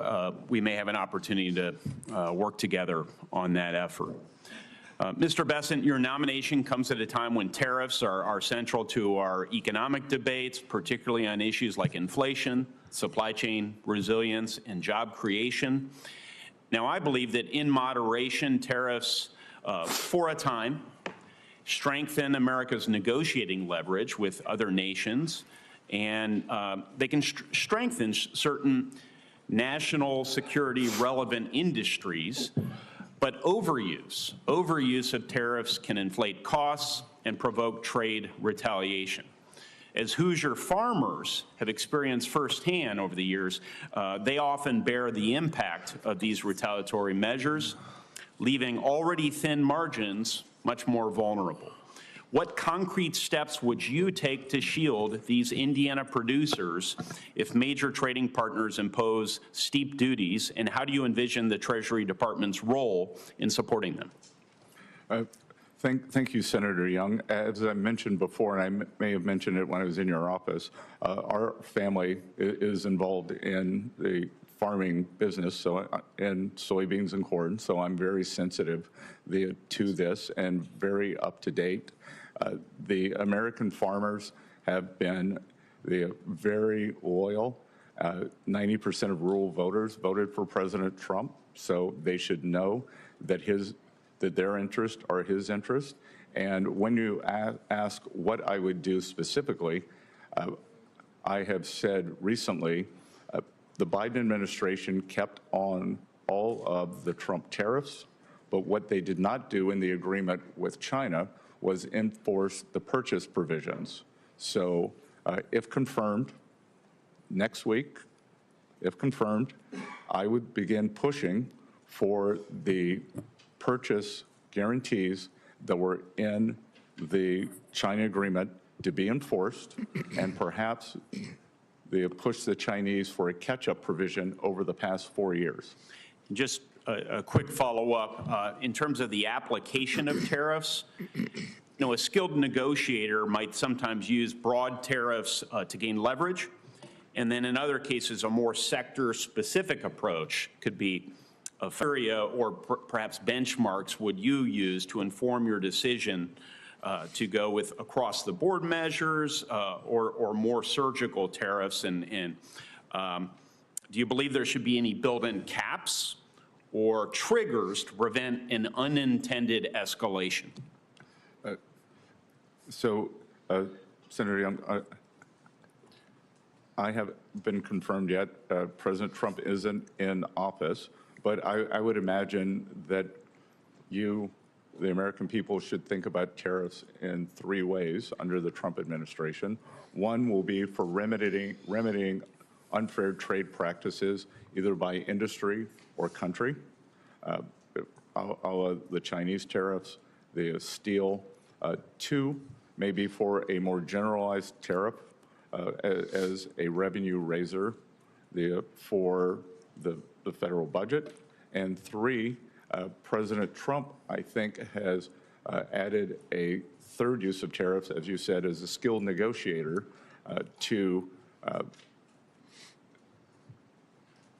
he believes that we've probably gotten over our skis a bit on sanctions, and that sanctions may be driving countries out of the use of the U.S. dollar, so that tariffs can be used for negotiations, whether it's for Mexico on the fentanyl crisis. So I think you and the American people should think about those three broad categories. Thank you. We need to move on. And next is Senator Sanders. Senator Sanders, I don't believe you were here when I welcomed everyone to the committee this morning, but as a new member of the committee, I personally welcome you and look forward to working with you. Well, thank you very much, and it's a pleasure to be here. Mr. Bessent, thanks very much for being in the office the other day. Mr. Bessent, the United States today has more income and wealth inequality than has ever existed in the history of our country. You got three people on top, Mr. Musk, Mr. Bezos, and Mr. Zuckerberg, who are now worth almost $1 trillion. That is more than half of the bottom of our society, some 170 million people. Three people, more wealth than the bottom, 170 million. We have more concentration of ownership today than we have ever had. We have more concentration of ownership in the media, where a handful of billionaires like Musk, Bezos, Rupert Murdoch increasingly own the media and the information that the American people receive. We have a corrupt campaign finance system in which a small number of billionaires in both political parties make huge contributions into the presidential and congressional campaigns. When you have a small number of multi-billionaires who have enormous economic, media, and political power, would you agree with President Biden, who last night stated, and I quote, "An oligarchy is taking shape in America of extreme wealth, power, and influence that threatens our entire democracy, our basic rights, and freedoms," end of quote. That's what President Biden said last night. I agree with him. Do you? Senator Sanders, I enjoyed our visit. Talk a little bit closer into the mic. I enjoyed our visit, and I hope you got my follow-up materials that on the discussions, my previous writings on the tariffs and China. And look, the three billionaires who you listed, that all made the money themselves. Mr. Musk came to the country as an immigrant. I understand that, but what I'm asking you is, when you have a handful of people like Musk, who will soon be part of the Trump administration, and others, when you have three people owning more wealth than the bottom half of American society, when these people have enormous influence over the media, when they spend huge amounts of money in both political parties to elect candidates. What Biden said last night is we're moving toward an oligarchy. I'm asking you that question. Do you think, forget how they made their money, do you think that when so few people have so much wealth and so much economic and political power, that that is an oligarchic form of society? Well, I would note that President Biden gave the president qualified for his oligarchs. This is not a condemnation of any one individual. I'm just asking you, would so few people have so much wealth and power? Do you think that that is an oligarchic form of society? Senator, I think it depends on the ability to move up and down the income. No, that's not really the answer. I mean, even if you had that mobility, no matter who those individuals might be. All right, but let me ask you another question. Right now in America, we have over 22 million workers who are making less than $15 an hour, and nearly 40 million people in our country earning less than $17 an hour. Shamefully, the federal minimum wage, despite the efforts of myself and other people here, have not been raised since 2009 and remains an unbelievable $7.25 an hour. Will you work with those of us who want to raise the federal minimum wage to a living wage to take millions of Americans out of poverty? Senator, I believe that the minimum wage is more of a statewide and regional issue. So you don't think we should change the federal minimum wage of $7.25 an hour? No, sir. Okay. Mr. Bessent, millions of working class Americans who are struggling to keep their heads above water are paying outrageously high interest rates on their credit cards. Over half the American people who take out new credit cards are being charged interest rates of over 24%. During his campaign, President-elect Trump promised that he was going to cap credit card interest rates at 10%. I happen to think that that is a very good idea, and I will soon be introducing legislation to do just that. Will you, as if you are confirmed, be supportive of what President-elect Trump said and what I want to see happen, and that is to cap credit card interest rates at 10%? Senator, I think we can both agree that many credit card companies have been bad actors throughout history, and I will get back to you once. Now, very simple question. Trump said he wants to cap credit card interest rates at 10%. I agree with him. Will you be supportive of what Trump and I would like to do? When President Trump takes office, and if I am confirmed, I will follow what President Trump wants to do. Okay. Thank you very much, Mr. Chairman. Thank you very much. Next is Senator Smith. Thank you very much, Mr. Chair and Ranking Member, and great to be a part of this committee. I appreciate it very much, and welcome, Mr. Bessent. It's nice to see you again. I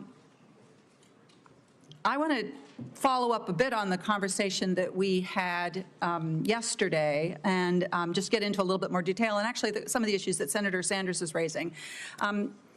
I'm focused on how we can lower costs for Americans and how we can make this economy work better for regular people in this country. And when we spoke yesterday, we talked generally about this. And you have said that you think our biggest challenge is to get after the deficit. And you've also said that your first priority is to extend the Republican Trump tax cuts, which would add $4.6 trillion to the federal deficit.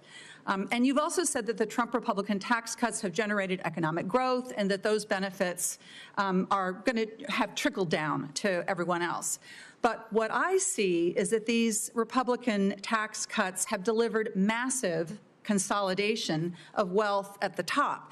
Almost half of those benefits went to the top 5%. The top 1% got a tax cut that was 852 times bigger than the one that was received by the lowest earning working families in this country.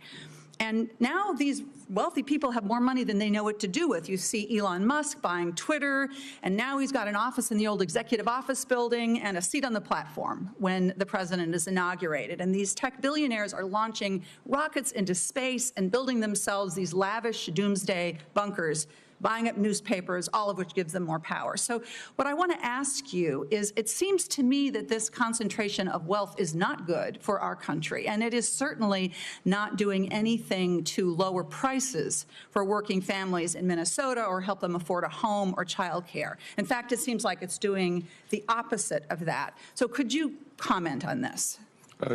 Yes, and Senator Smith, I believe that President Trump, and if confirmed myself, are committed to addressing this affordability crisis. And part of the affordability crisis stems from this great inflation that we've had since the 2020. It was nascent in 2021. It occurred in 22, 23.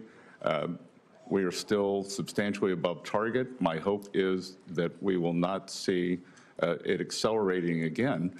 And inflation is one of the great killers for working families. As we talked about in your office, the CPI or PCE, the statistical numbers, may be under the previous administration, but the basket of goods and services for working families. So getting inflation down, getting interest rates down, and addressing this affordability crisis. And and as you know, inflation is coming down. And one of the things that I think we saw during the course of the last couple of years was these big consolidated corporations with so much market power jacking up their prices way beyond the amount of money that they would have had to have raised their prices in order to cover their costs. So in my view, this level of corporate consolidation is actually hurting Americans. In Trump tax bill that there's such a move to reinstate or to extend is going to contribute to that problem, not make it better. But let me ask you another question. You've also said that in order to get our fiscal house in order, we need to cut spending, we need to deregulate, and we need to privatize. So I want to just look at what we are seeing with some privatizing in the private sector that is of great concern to me. Let's look at healthcare. We've seen a move by big corporate investors into healthcare and especially hospitals. Terrible stories we've heard about rural hospitals and clinics getting shuttered, maternity wards getting shut down, and caused in part by this private equity big corporation purchasing and moving in and controlling, again, concentration in healthcare. And none of this, of course, has lowered costs for Americans. In fact, the opposite, people's costs have spiked. So I wonder, do you see this kind of model of big corporate takeovers of healthcare actually helping to lower costs for Americans? Senator Smith, healthcare, I've probably had trying to understand healthcare cost and the drivers of that on my to-do list for 10 years to be able to sit in a room for a week and understand this, and I've never been able to do it. But I will tell you that when we see things like healthcare, like higher education, both of which have substantially outperformed any inflation index by cost, there is a problem there. I think that what you're identifying could be one of the problems, but I think the overall level of healthcare costs that we're seeing is driven by a multi-factor.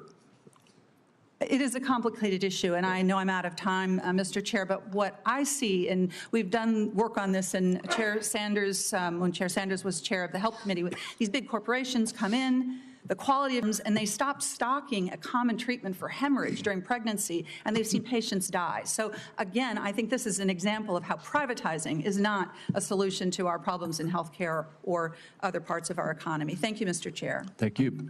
Senator Johnson. Thank you, Mr. Chairman. Mr. Bessent, welcome.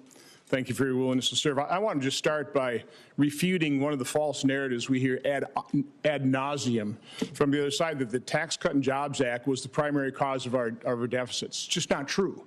So I'm going to actually use the facts from CBO. Again, this isn't to confirm CBO numbers. This actually shows you why we ought to take CBO projections with a grain of salt.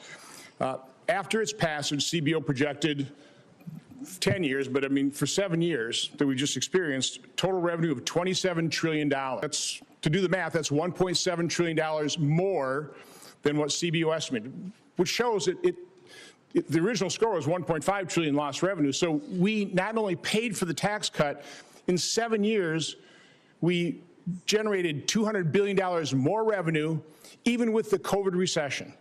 So again, we need to take CBO scores with a real grain of salt. But I hope this committee understands what Senator Graham was talking about in terms of your humble beginnings and your tremendous American success story.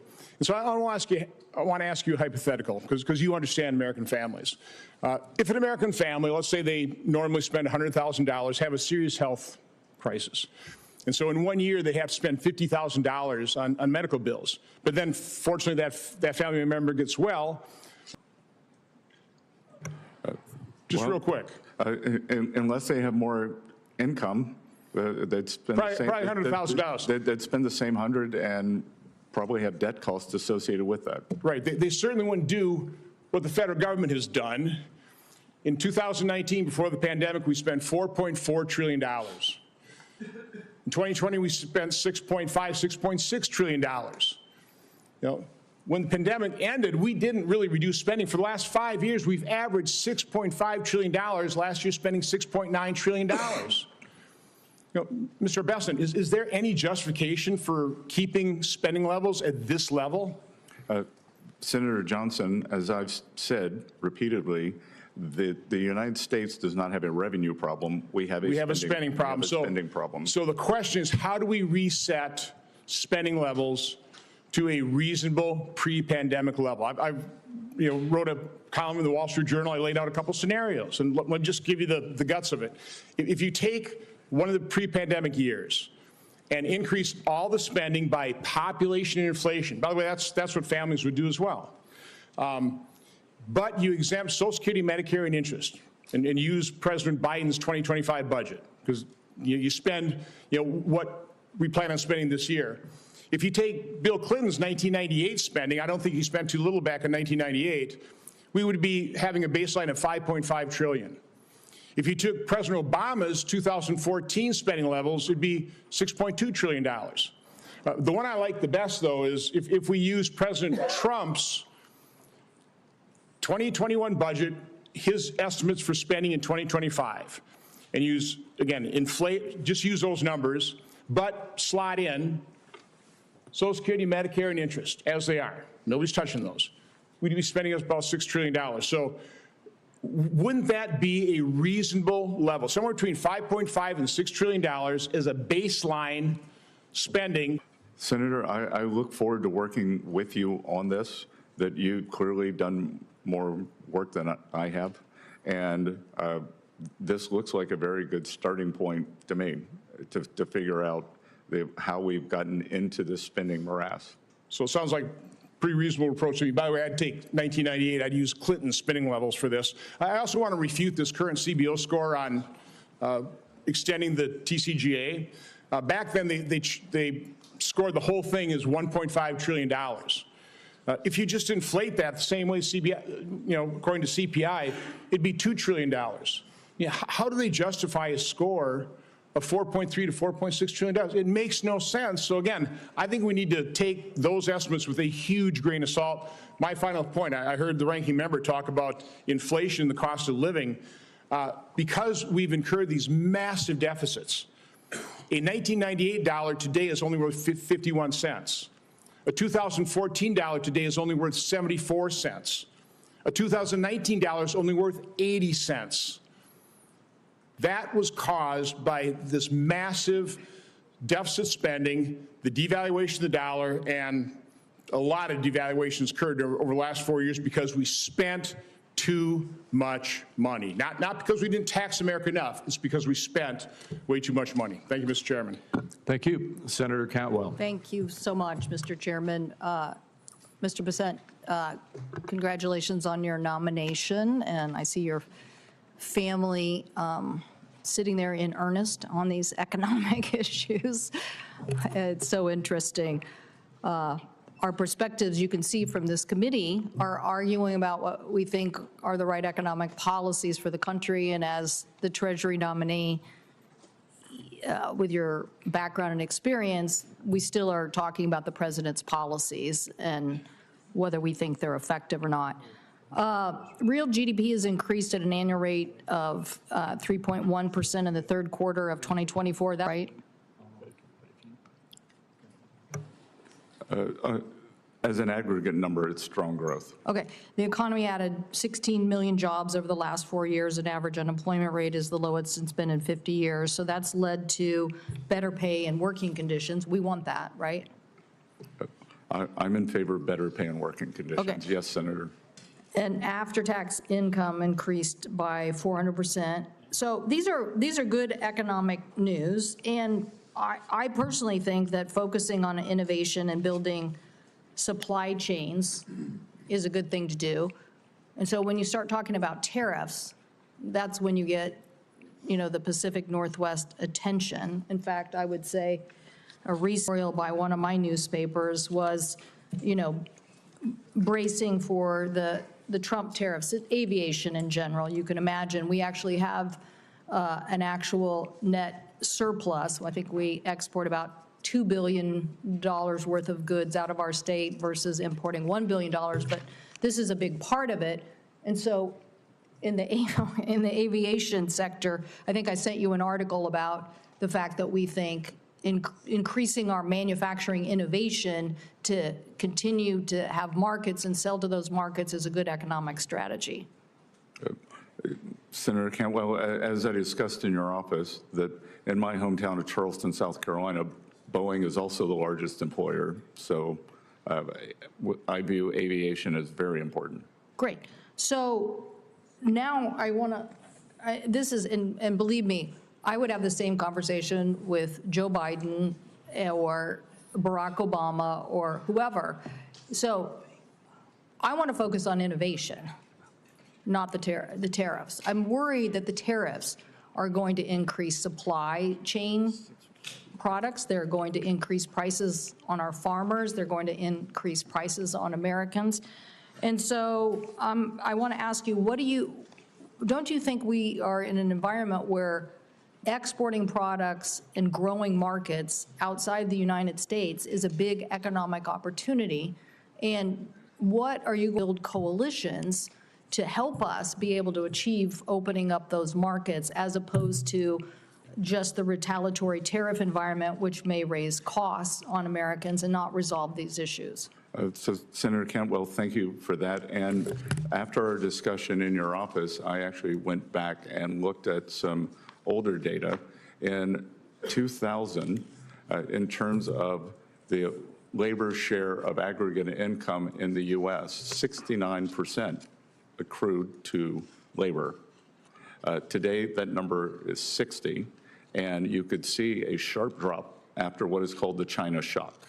So I agree with you that opening markets is good, but the free trade must be also balanced against fair trade.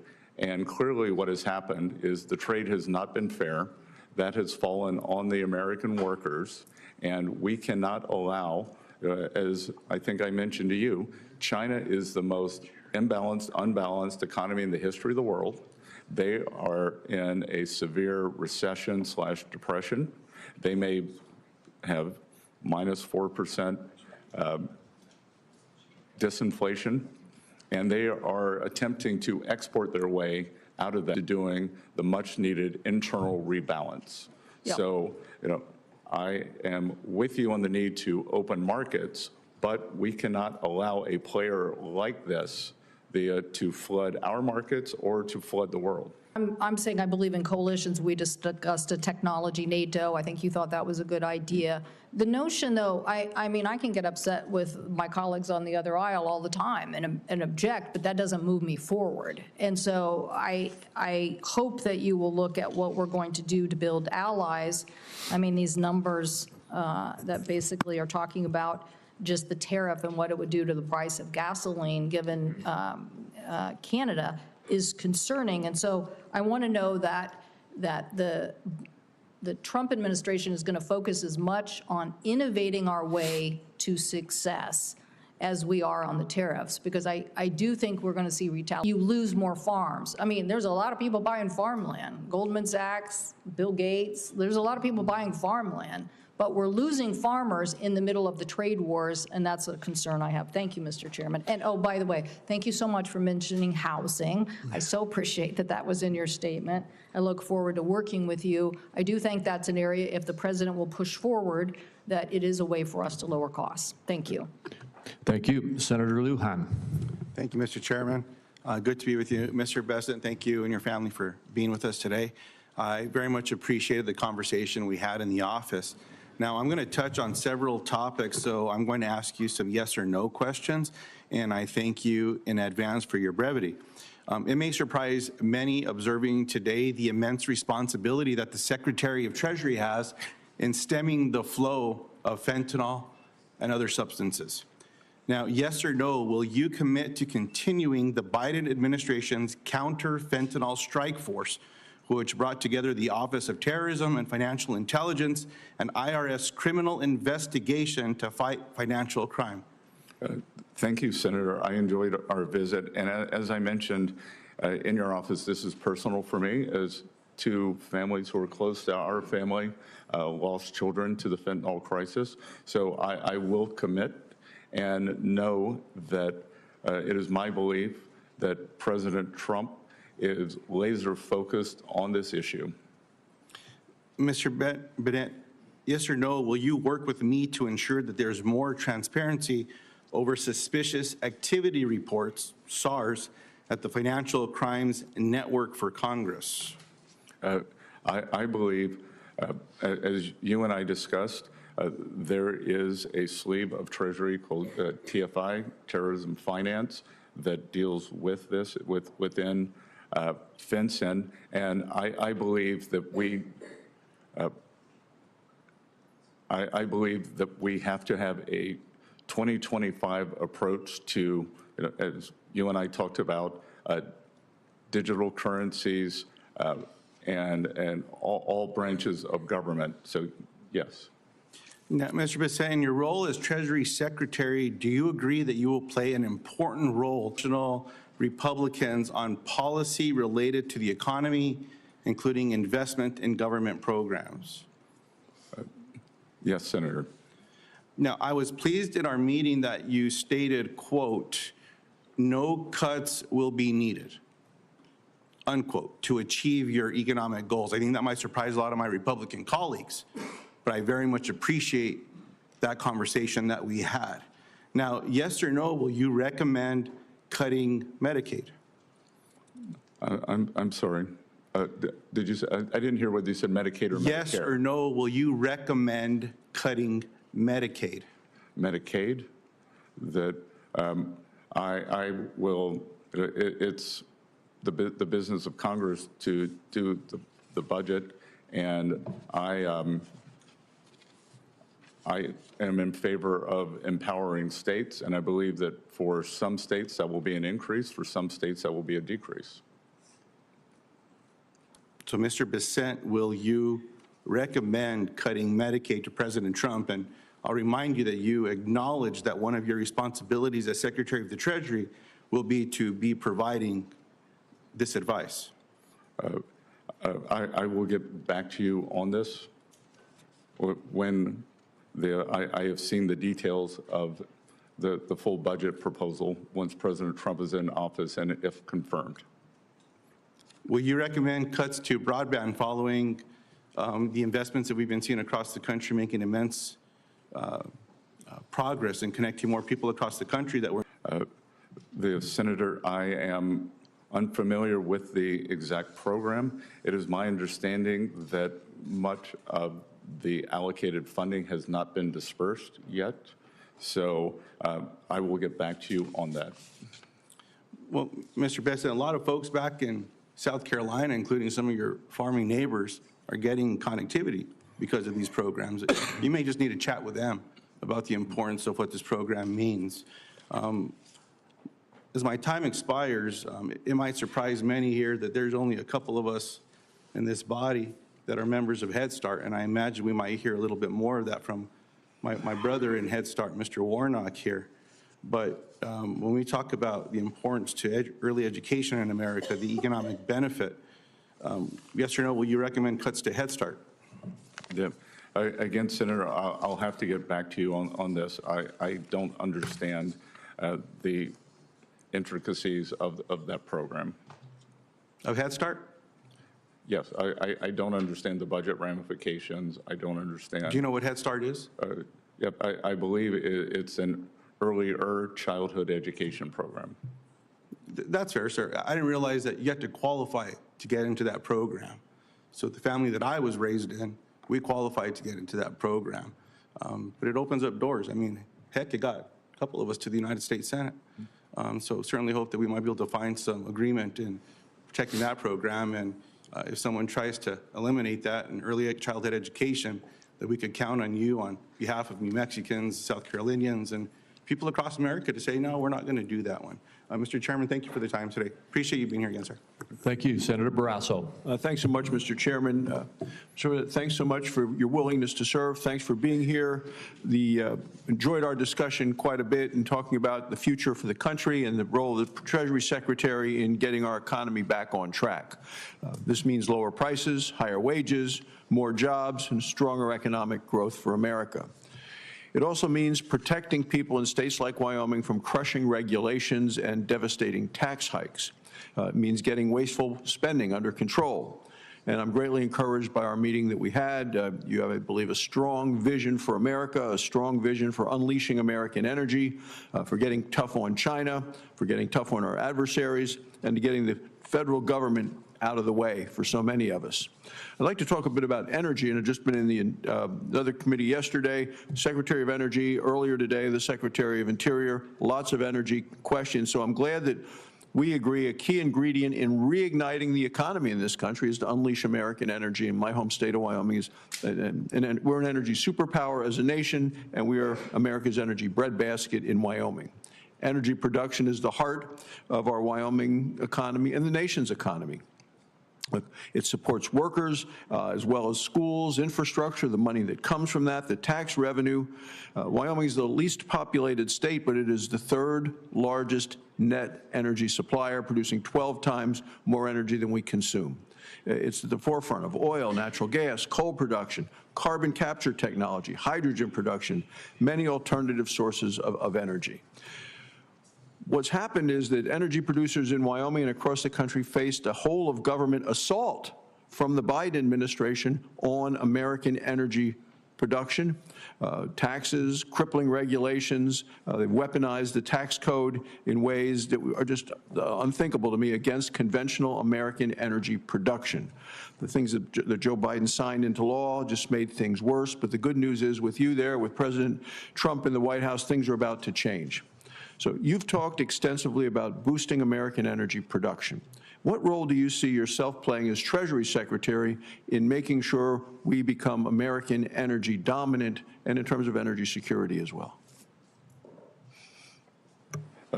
Senator Barrasso, I very much enjoyed our meeting and wide-ranging discussion, and my family and I had a fantastic vacation in Wyoming this summer. That in terms of within the Secretary-designate Wright and Burgum, we refer to as energy dominance. And energy dominance, one of the reasons that I believe we have not been able to apply as muscular sanctions against the Russian Federation, or unwilling, was because the supply of energy was constrained in the U.S. So the same with the terrorist regime in Iran. So I would view that as we can raise U.S. production, we would squeeze down the bad actors, especially Iran. I think I'm right, maybe not in the exact numbers, but in order of magnitude. I believe Iran was down to 100,000 barrels of oil exports when President Trump left office. I believe that they are now exporting in excess, or approximately 1.7 million. So through sanctions policy, I believe that we can, again, as I like to say, make Iran poor again. Not the Iranian people, the government, and then at the same time, energy standards in the world.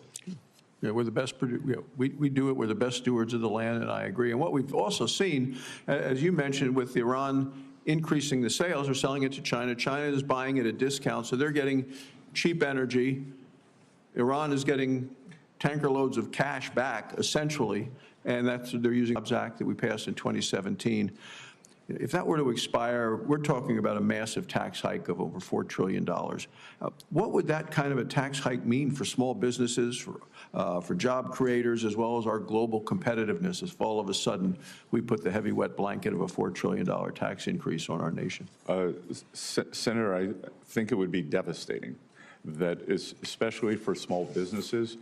One of the things that, as someone who came from a very small town, lived in New York, with a very big town, and came back to a small town, I believe Wall Street has done great the past few years, and that Main Street has suffered. I think it's Main Street's time.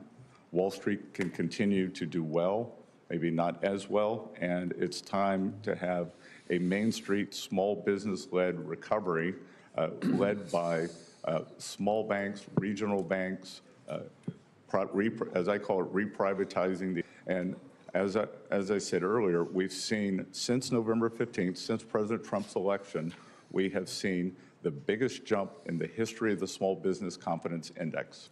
Thank you, Mr. Chairman. Thank you, Senator Tillis.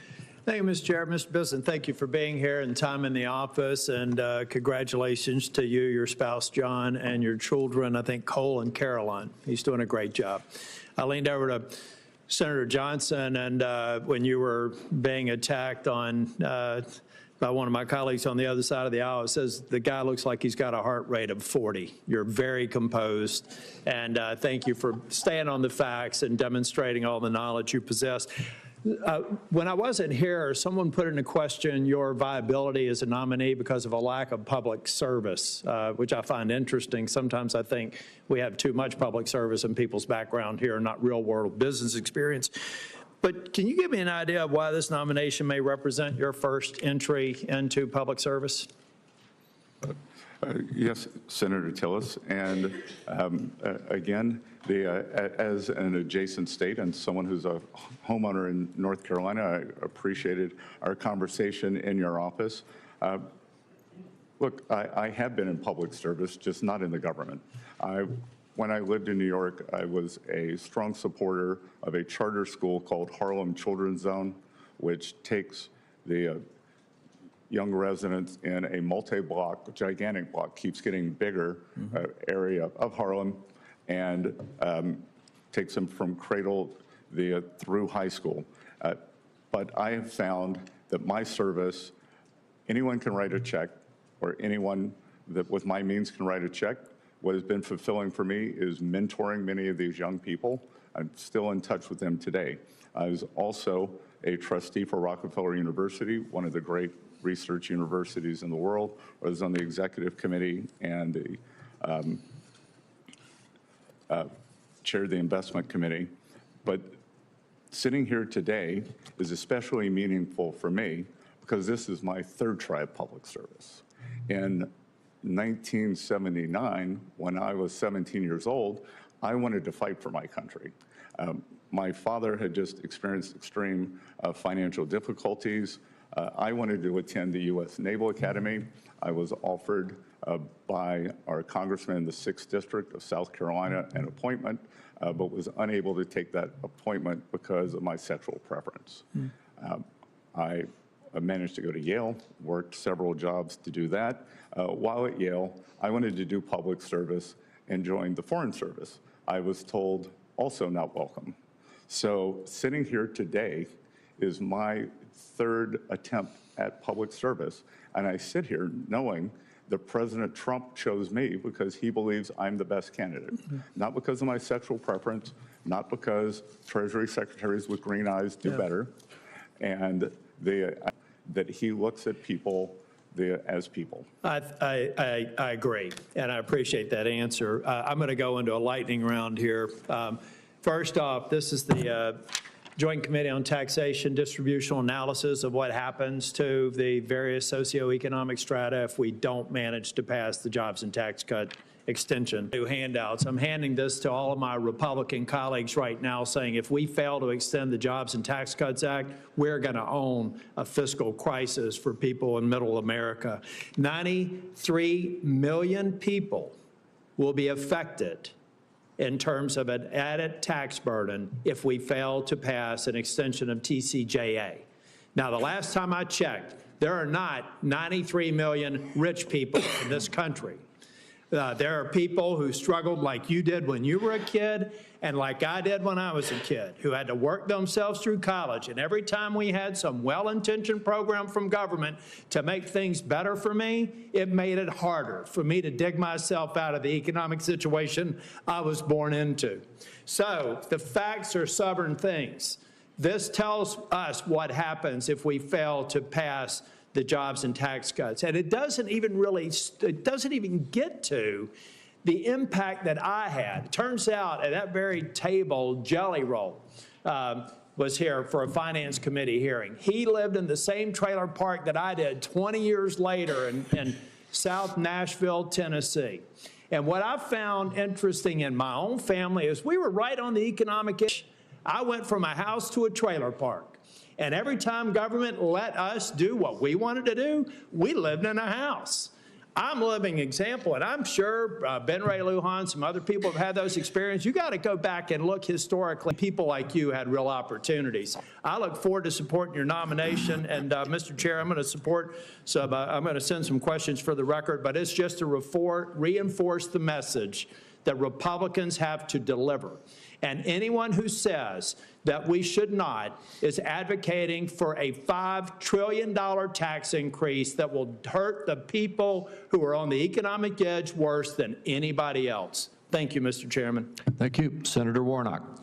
Thank you, Chairman Crapo. I'm grateful and honored committee. I look forward to working with you and Ranking Member Wyden to ensure our tax code supports working families, to protect Social Security, Medicare, Medicaid, and to promote trade policies that work for Georgia businesses and that boost our economy. Mr. Bessent, good morning and good to see you again.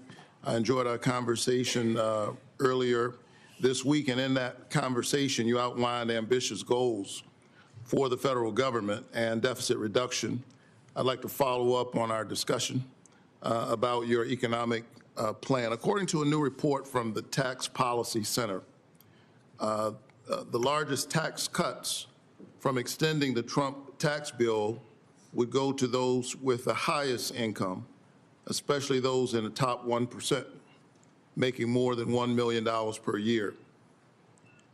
In fact, the top 1% of owners will take home roughly 1/4 of the benefits of the law, and the top 5% will get almost half of that.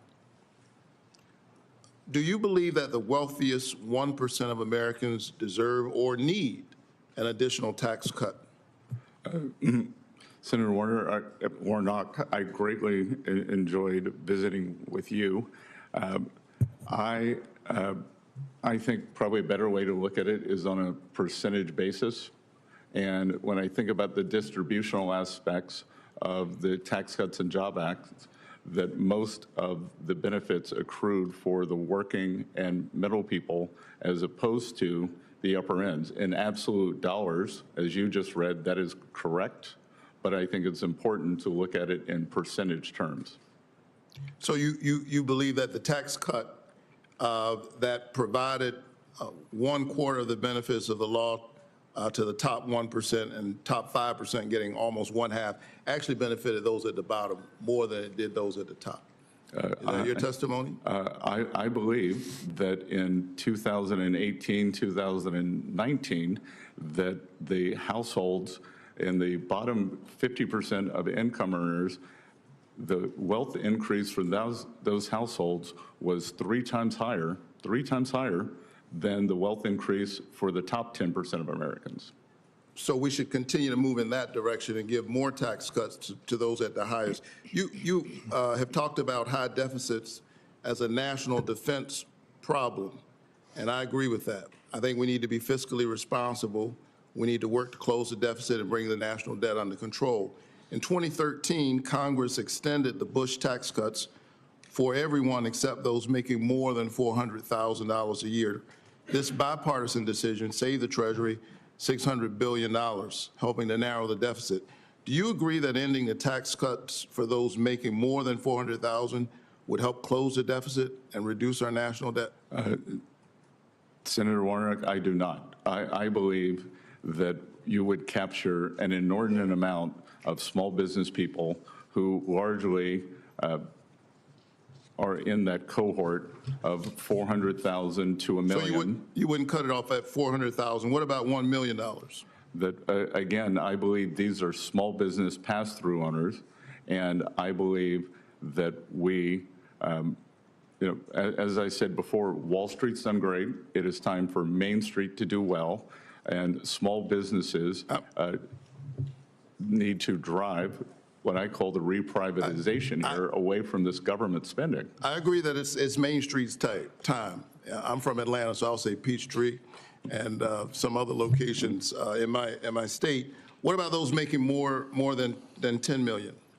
Would we reduce extending those tax cuts for folks making about $10 million? So again, I think it's important that we put in incentives for them to invest So going back to the 100% depreciation for equipment, that I think that. So I don't mean to keep interrupting, but I'm the pastor, and we're known to be loquacious of speech, but I'm running out of time here. What about $1 billion? So again, that I think that these are the job creators. So there's no income level for which you would support raising taxes. Is that fair? There is no income level that I don't think we should continue the TCJA as it was. All right. I think our country is facing structural deficits. However, I think that to continue to reduce taxes for the wealthy and letting them avoid taxes based on what they already owe is not going to get us out of that problem. But I look forward to continuing that discussion with you. Thank you very much. Thank you, Senator.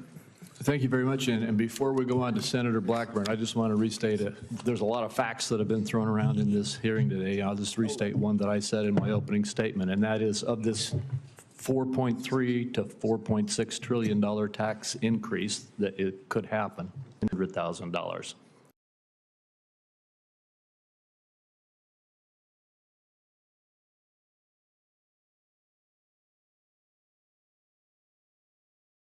That is simple tax increase.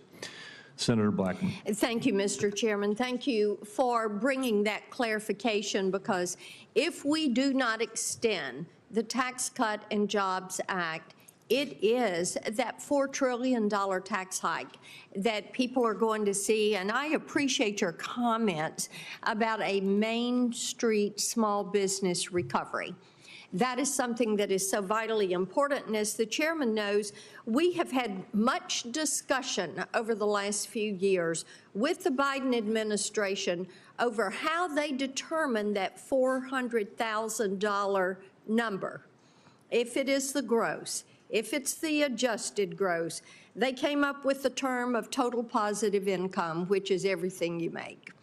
And we know that the Biden administration approach on this would be a killer for Main Street businesses. We know that 199A is vital to them, and they need to see that in the Trump tax cuts and in that permanent, so that we can have that Main Street small business recovery and revival. I appreciate that, and I appreciate that President Trump has nominated you for Treasury Secretary, because you are sensitive to that and what your work means to Main Street and to individuals, and getting the IRS under control and looking at some of these provisions that are going to be in front of you. So we appreciate that you would come back a third time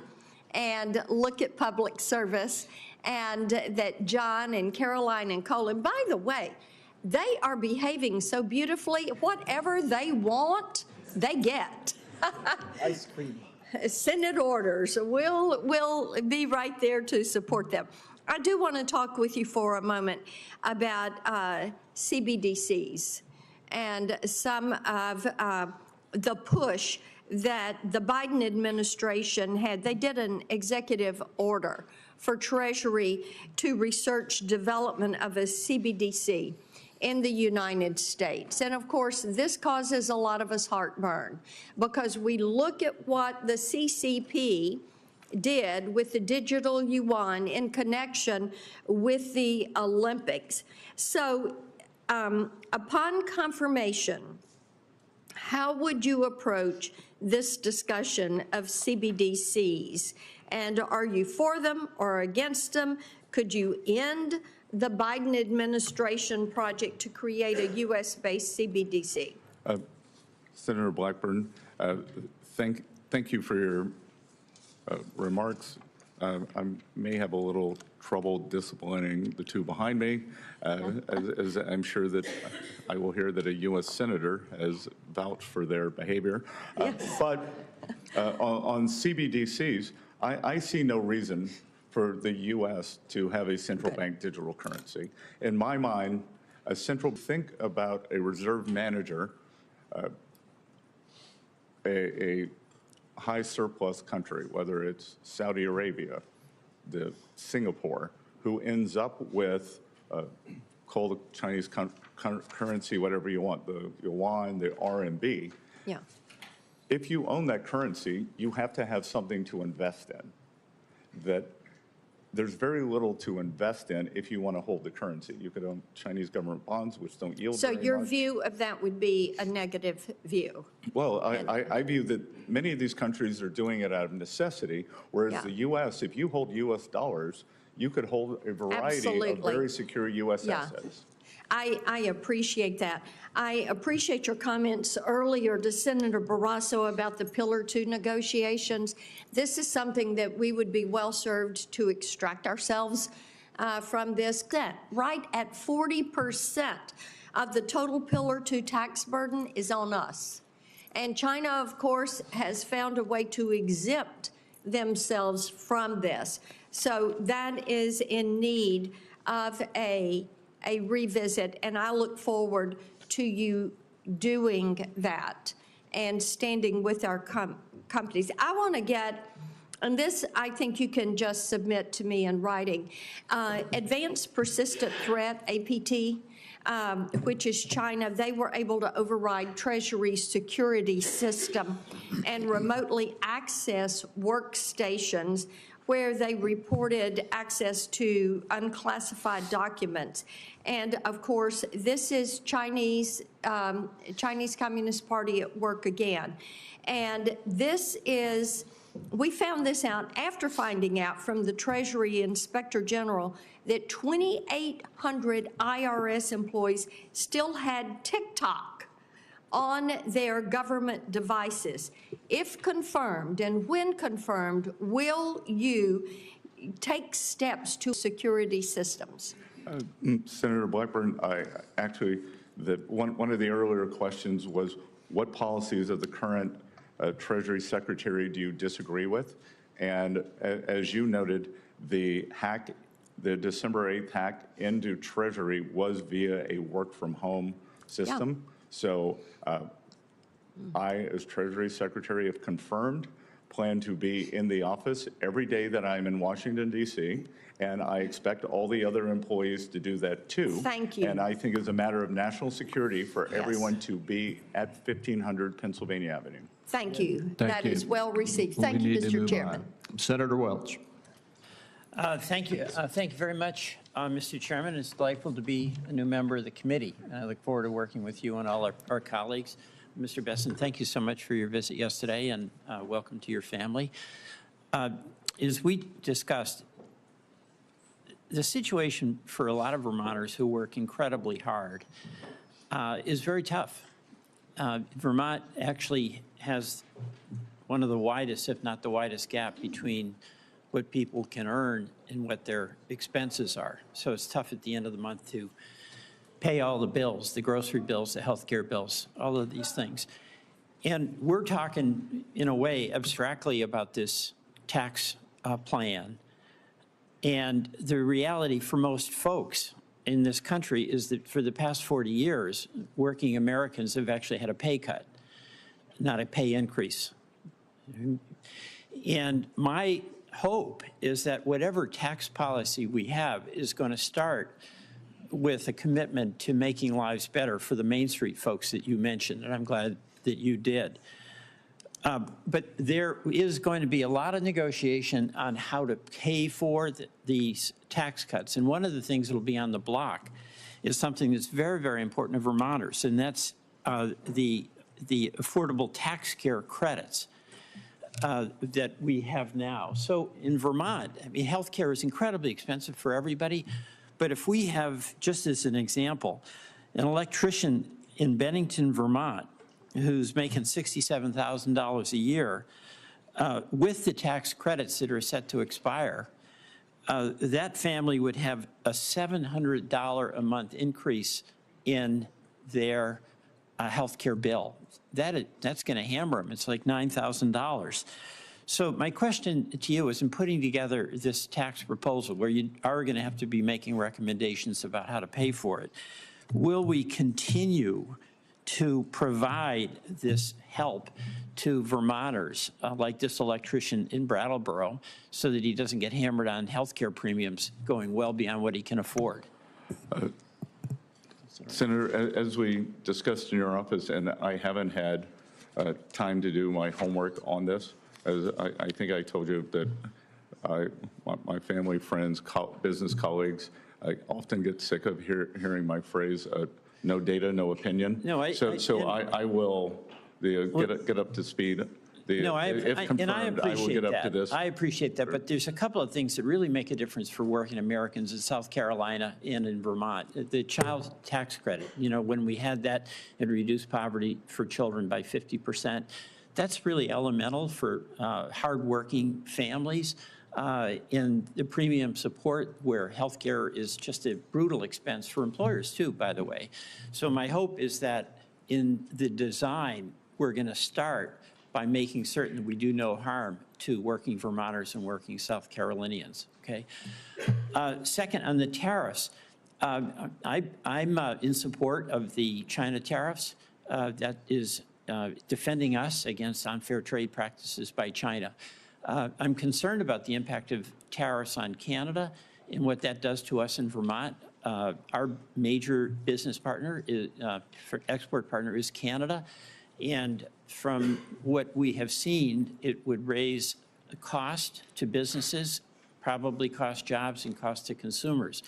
So what reassurance can we get from the Trump administration that there's going to be a do no harm policy to American consumers and Vermont workers and small businesses with a tariff policy? Senator, very, very difficult for me to isolate Vermont especially, but in terms of working Americans, I believe that President Trump, America, he had a very unique coalition. Well, he does, and my hope the policy will reflect that. So I appreciate the opportunity to work with you on that.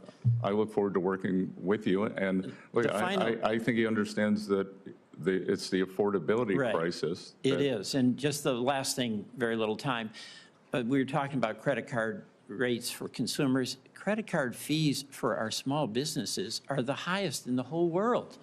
The highest in the whole world. Why can't we bring them down and pay what Europe pays? Our small businesses, it's like the second or third highest expense for them. And you'll have some impact there, but those costs on our small business, including those small, the pass-through businesses, I'd like to get them down and get your help in doing that. I look forward to working with you on this issue if confirmed. Thank you very much. Thank you. Thank you. Senator Marshall. Well, thank you, Chairman Crapo, Ranking Member Wyden. It's great to join the Finance Committee.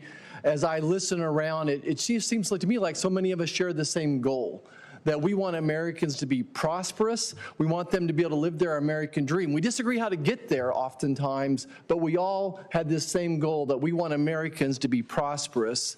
Mr. Bessent, welcome, and congratulations on your nomination as well. I think it could be said that rural America in many ways is President Trump's base. Of the 77 million people that voted for President Trump, a lot of them came from rural America. In fact, I think I could argue that 90% of rural Americans voted for President Trump. And no one has suffered more these last 4 years than rural America has. So my questions may be geared up about that as this economy. What can we do to help Main Street, to help small businesses, and to help rural America? Now, everyone knows that you're a financial wizard, that you've been successful on Wall Street. But I just want to understand America. You're from a small town. I think you understand agriculture from our conversations, and even some background in community banks. How important are community banks to those small towns, and what is your commitment to rural America?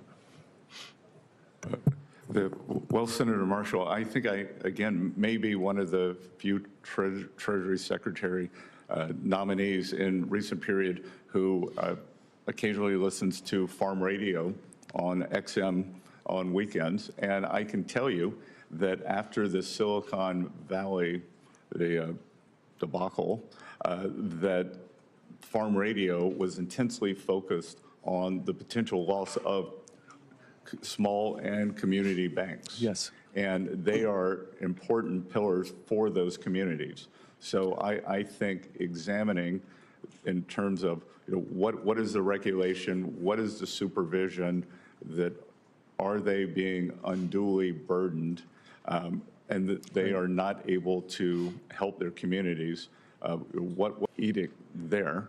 And then again, as I said earlier too, I think that China has not made good on their ag purchases for 4 years.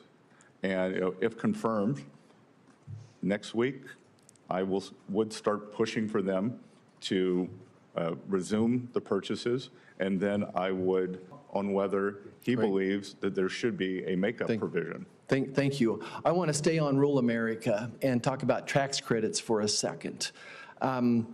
45Z is a tax credit, and I'm not sure if you're familiar with it or not, but it would really help rural America in the standpoint that we help take some of our feedstocks, whether it's soybeans or corn, and turn it into biodiesel, renewable diesel. I think it's going to lead to a cleaner air for all of us, but it's certainly very important to rural America, and just would ask that you would, what we can't do is let China benefit from it. I really think any tax credit we have should not impact foreign entities, and just want to get a few background thoughts on this 45Z tax credit from you.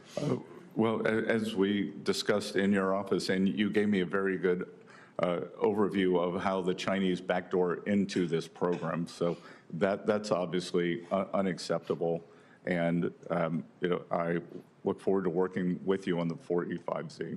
Great. And then I want to finish up probably here on the Trump tax cuts and how important it is to make them permanent. I don't understand what $4.6 trillion is, but I can tell you that families back in Kansas were able to keep about $1,000 a month in their pocket after the Trump tax cuts took effect. And I think that would be going forward. So if we lost these Trump tax cuts, then I would assume that those same families would be giving the federal government another $1,000. So this issue to me is vitally important to rural America to the tune of $1,000 a month. So I guess my question for you is, beyond just making the current Trump tax cuts permanent, what else would be on the menu that would help the economy as far as other tax cuts? Well, I think President Trump has talked about, and it's not specifically a rural issue, but it is something that affects the lower, say, the lower 2 quintiles of the income distribution more. No tax on tips, no tax on Social Security, no tax on overtime, and perhaps making auto loans tax deductible again. That would go a long way towards addressing this affordability crisis. So that's a great start. I hope we can come back and talk about C-Corp tax coming down as well one more time. That is permanent as it is, but I think there's opportunity there. Thank you, Chairman. It's an honor to be here. Mr. Chairman, one sentence. I very much appreciate our colleague mentioning 45Z, the Clean Fuels Production Tax Credit. That is part of the clean energy tax credits that we got into law, so I look forward to working with you on it. Thank you. So let me just, Mr. Bessent, so you understand how we're going here. I know it's been a long time, and thank you for your patience. We have Senator Warren next, followed by Senator Scott, and then Senator Whitehouse. And then Senator Wyden would like to ask one more question. He gets the only extra question of the day. And then he and I will probably make a few very brief remarks in wrap up, and we'll be finished at that point. Senator Warren. Thank you, Mr. Chairman, and welcome, Mr. Bessent, and welcome to your family. It's good to see everyone here today. So last month, President Trump said he supports repealing the debt limit. So do I. So there we are, Donald Trump and Elizabeth Warren are singing from the same hymnal. Mr. Bessent, let's make it a trio. Do you agree with President-elect Trump that the debt limit should be repealed? Senator Warren, first of all, I enjoyed our visit in your office and appreciate the fact that when I walked in, you said, let's talk about what we have in common, our love of Cape Cod, the Red Sox, and that addressing the affordability crisis and the housing shortage. So the debt limit is a very nuanced convention. What I would like to do is get back to you and President Trump. I'd like to do a survey of market participants with this amount of debt. It's very fragile equilibrium that we sell bonds in. Mr. Bessent, forgive me for just a minute here, because this is the question about I'm not asking you whether or not we ought to increase our debt. I'm asking a very different question, and that is whether or not we should have a statute that, if we don't increase the debt limit, would cause us to default. And that's not an economic fact. Let me ask you, I understand earlier you were citing the Congressional Budget Office. Have you seen the Congressional Budget Office projections of what would happen if the United States government defaulted on its debt? That is, if we hit the debt limit and just kept on going without raising it or eliminating it? Yeah, look, Senator Warren, the United States is not going to default on its debt if I'm confirmed. But I will tell you that for people who don't understand the debt limit, it might be like taking out your handbrake in your car, that you can still hit the brakes, but it's one less feature. But I thought you just said you'd never use it. So you're talking about a handbrake that appears to be there, but in fact is not connected to a braking system. It is literally never used, right? I've never pulled a handbrake going 60 miles an hour in my car. And the reason for that, I assume, is the enormous cost of a debt default. In fact, the Congressional Budget Office that I was asking you about a minute ago said that, or Moody's estimated, that a debt limit breach would cost the U.S. economy $12 trillion and cost 6 million people their jobs.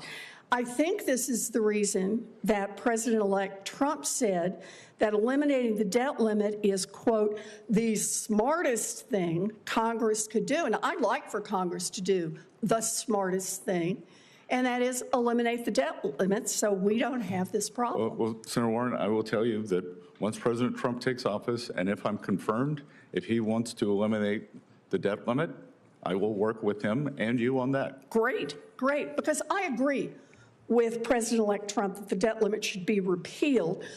I note, however, right now that's not what congressional Republicans plan to do. Last month, they committed to raising the debt limit by another $1.5 trillion. So why do Republicans want to raise the debt ceiling? Because their plan is to shovel new tax cuts to billionaires, and that would increase the debt by more than $1 trillion just in the next 4-year period.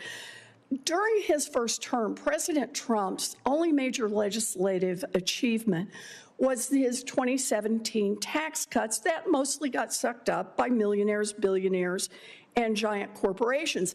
Now, most of these cuts were good for only 8 years, so that Republicans who were designing them could claim that the cost was only $2 trillion, 8 years of cuts that added $2 trillion to the debt. Now we're talking about Republicans and President-elect Trump who want to give those same rich people and giant corporations more years of tax cuts. And I just want to be clear that we understand each other here, that I think it was Senator Warnock who asked you about, is there any billionaire rich enough who you wouldn't support a tax cut for going forward? That I think it's unwise to single out any individual. Okay, is there any group of billionaires? You can just pick a dollar figure and there can be more than one above that. I could give you a glib answer, but I won't. But again, that's not where the money is. At one point when President Obama was debating Mitt Romney, the moderator said, but sir, that would make collections go down. And he said, yeah, but it's about fairness. And I have to tell you, Senator Warren, I'm about collection. I understand, but I like to think that fairness is about billionaires actually paying their fair share too. Thank you, Mr. Chairman. Thank you, Senator Scott. Thank you, Mr. Chairman. Scott, welcome, or Mr. Bessent, welcome to our committee, and good to see you again, and thank you for your willingness to serve. It is certainly a sacrifice to you and your family, but I think it's actually an investment for the country. We need folks who are willing to sacrifice on behalf of a greater cause. The greater cause in this instance is generations of Americans you will likely never meet, but will be better off because we do the right thing. One of the things I think about as the right thing, I know you grew up in a working class family and I grew up in a single parent household mired in poverty, is having stability in our financial system. One of the places where we need the greatest amount of stability is for our banks. So think about Silicon Valley Bank and other banks that failed recently. As you can imagine, as the chairman of the banking committee, I care deeply about the stability and strength of our banking system. From your vantage point, can you provide your assessment of the current safety and soundness of the U.S. banking industry and what steps you believe are necessary to ensure long-term stability? Senator Scott, good to see you. Good to have two South Carolinians in the room. And look, I think the strength of the U.S. Economy, our financial markets, is the depth and breadth of our financial systems. I believe that we have likely seen the top 5 banks become too big a share of banking assets. We have seen, because of undue regulation, the shadow banking system get larger and larger, and to the detriment of community banks, small banks, and the small regional banks. So I think that we have to take a look at both regulatory and supervisory conditions in those. I think that the banking system is well capitalized, perhaps over-capitalized, and this comes from someone, my background is as a financial institutions analyst. I've also taught the history of financial crises, so I am very attuned to the idea that financial stability is important. The pendulum tends to swing from one way, go into overshoot, and that from 99 to 2008, that was an overshoot. And since then, the regulation, our banking system has been constrained. And if we are going to have the kind of the generalized Main Street prosperity that I would like to see over the next few years, it's going to be driven by communities, small banks, and small regionals. Well, if I had more time, maybe another 5 or 6 minutes would be great. I don't think I'm getting it. Thank you very much. We'd spend a little more time on Basel III because your answer actually reinforces the fact that Basel III puts more capital on the sidelines, which means there's less capital to loan for mortgages or for starting small businesses. But I won't go there. But where I will go, however, is towards opportunity zones. As you know, I wrote the legislation, and opportunity zones was in fact a bipartisan piece of legislation, although it's only supported by Republicans. And the results of the opportunity zones has been astounding. My friends who are mayors, Democrat mayors, support it and celebrate it. My friends who are Republican governors support it and celebrate it, because the fact is simple, that $84 billion committed and invested in opportunity zones have led to real help coming into some distressed communities. It's only had less than a 5% gentrification rate, which is really important. But for the housing question, so many folks, mayors around the country, said for the first time, because of opportunity zones, they're seeing affordable housing in their downtown areas, and they haven't seen it, John Geddes in Rock Hill, 3 decades. So we know that they've been effective without gentrification. I hope that the administration will spend some time encouraging and supporting the next iteration of opportunity zones. Your thoughts quickly? Senator Scott, I think they have been a resounding success.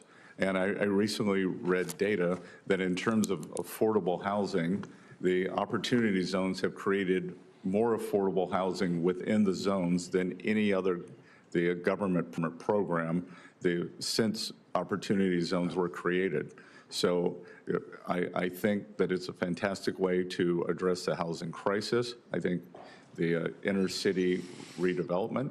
I think we could think about opportunity zones more in rural areas. Yes. So I look forward to expanding and continuing the discussion. Thank you. My last thoughts will be a comment, not a question. But as a result of the TCJA, we saw the richest Americans' tax burden as a percent of revenues coming in go up. And we saw the poorest Americans as a percent of revenue coming into the government go down. I think the easiest way to say that is to recognize that a single mother, like the one who raised me in 2017, made on average $40,000 a year.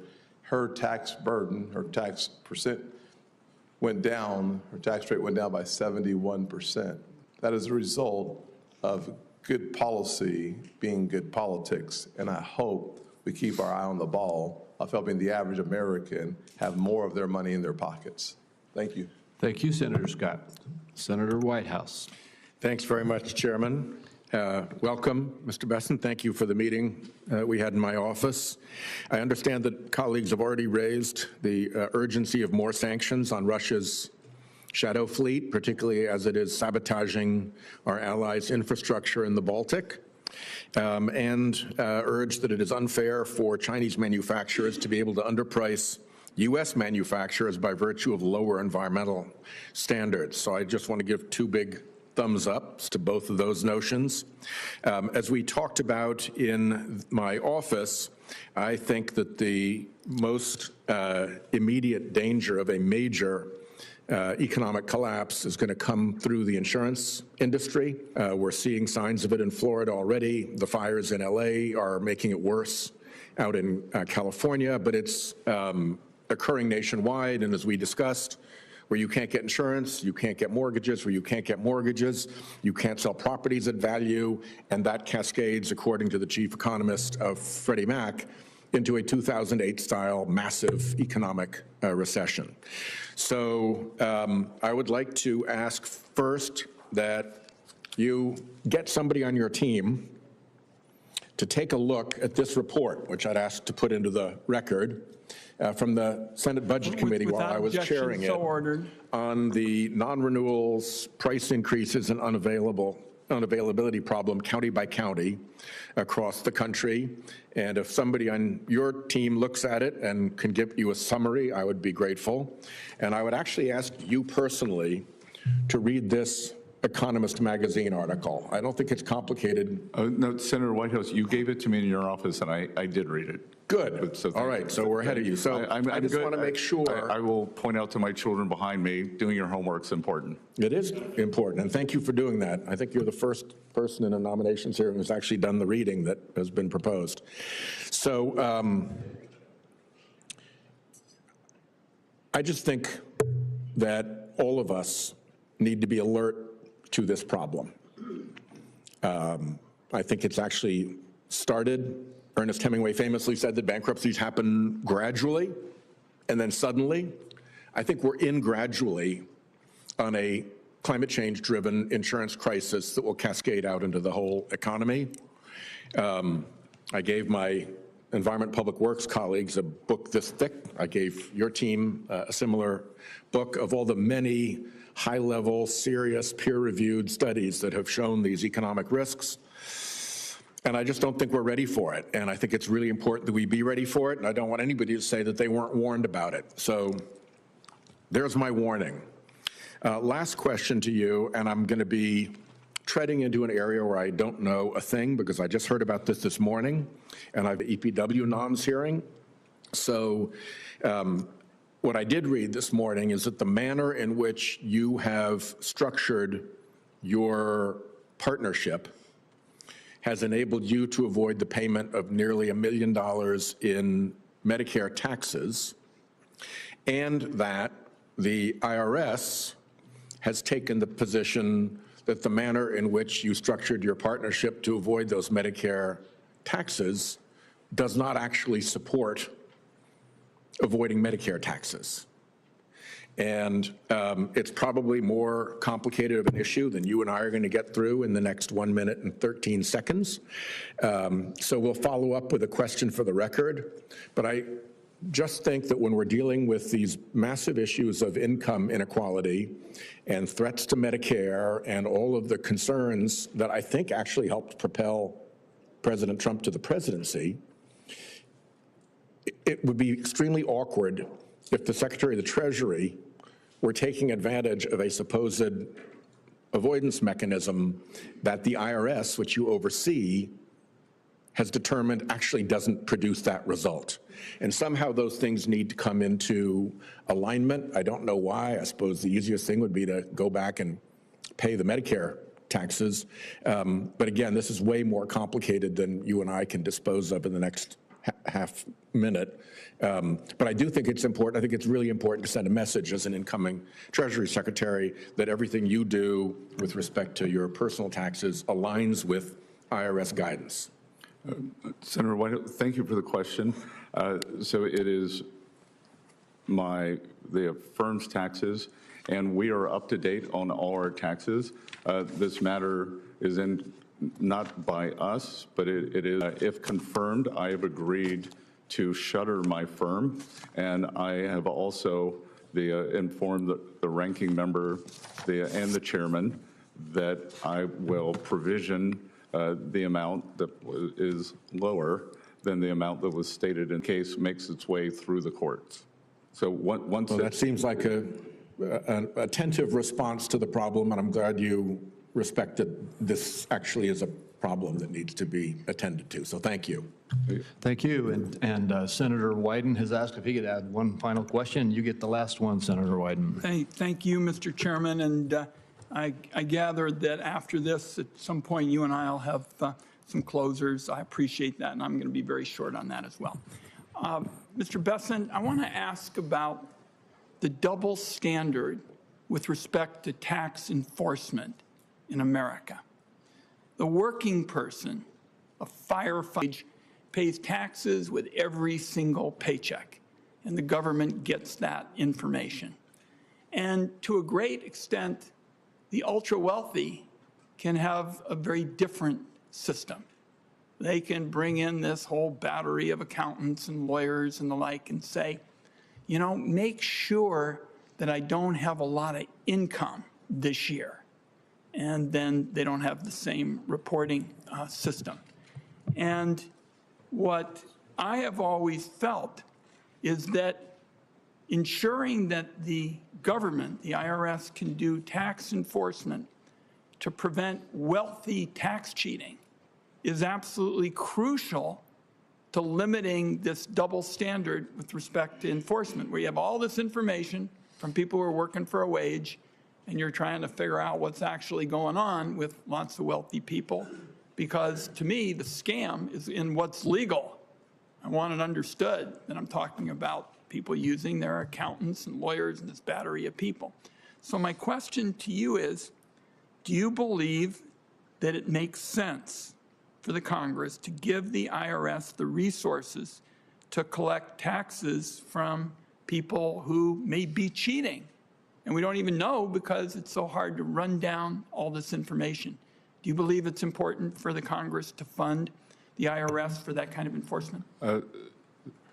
Senator Wyden, I believe that collections are very important, and I believe that the IRS, and again, I haven't been confirmed, I have had no meetings, this is all external. I believe that a large amount of it can be solved by data processing, and we are on the verge of, much as it has in medical technology, it's pattern recognition, and that my understanding now is that the agency runs on 12 different systems on COBOL, which is the programming language that when I went to Yale in 1980. So I am 100% in favor of that, of updating those systems. So you talked to me about this in the office, and I appreciated the comments. It's still resources. It's going to be computers, perhaps, not people. But I showed up in the United States Senate when only one person, Pat Leahy, knew how to use a computer. And so we've seen these dramatic developments, and I think you're right, AI is going to shape the debate, but it still leaves the question, we're going to need resources. And again, what you've seen, because we don't have the resources to go after the wealthy tax cheats, people who use the earned income tax credit or something, they're the ones, who get the audits and the like. And I want to see in this position somebody make a commitment to making sure we'll have the resources to go after the wealthy tax cheats who have this unique kind of system.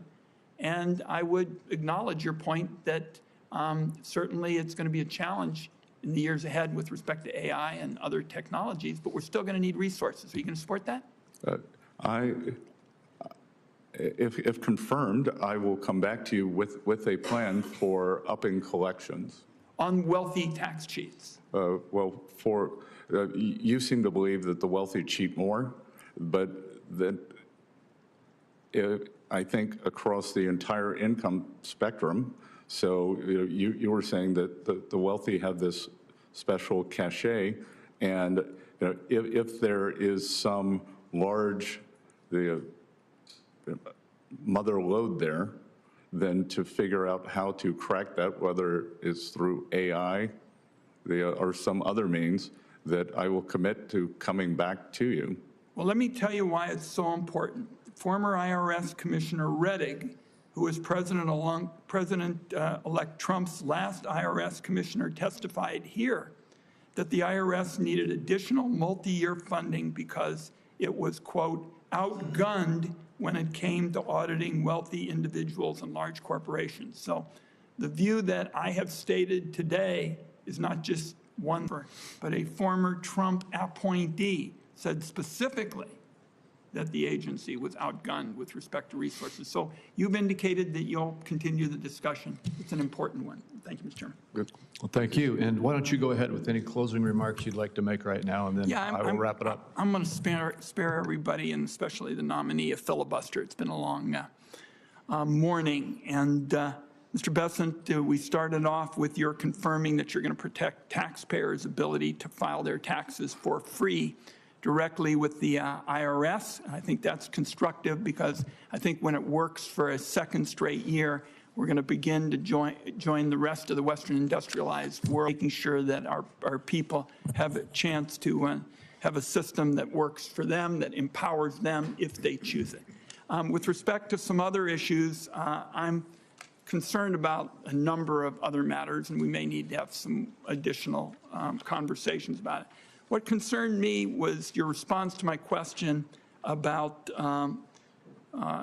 wealth rather than work with respect to being favored in the tax code. And I think today that's a reality. That's just plain fact. And the people pay a higher rate than people who, as I've indicated today, have good lawyers and good accountants. So I continue to be very troubled by that. And some of the past reforms have tried to minimize those differences between tax rates for wealthy people and tax rates for workers, but I remain concerned about that. And with respect to some of the other issues, I leave you with the proposition that I haven't really heard you touch on, and it's the proposition that Bill Bradley and I have believed in these many years, is we want a tax code that gives everybody in America the chance to get ahead.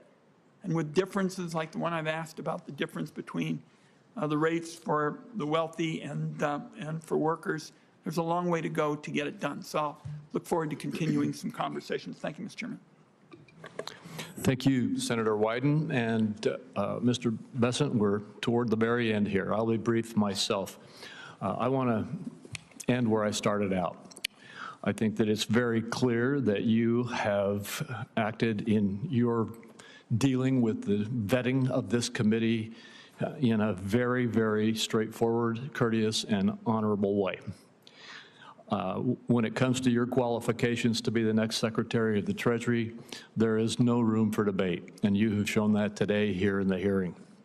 Your background, your training, everything is tailor-made for this role, and your character and demeanor are self-evident. You have satisfied our due diligence process. In prior Congresses, I've joined with many of my Republican colleagues in voting for well-qualified Treasury Secretary candidates put forward by a Democratic president, even though I didn't agree with all of the positions that they advocated. Your candidacy ought to enjoy similar support, and I'm going to encourage my colleagues on both sides of the aisle to join with me in advancing your nomination. I appreciate your taking the time that you have taken to work with us over the past few weeks to get this process to this point.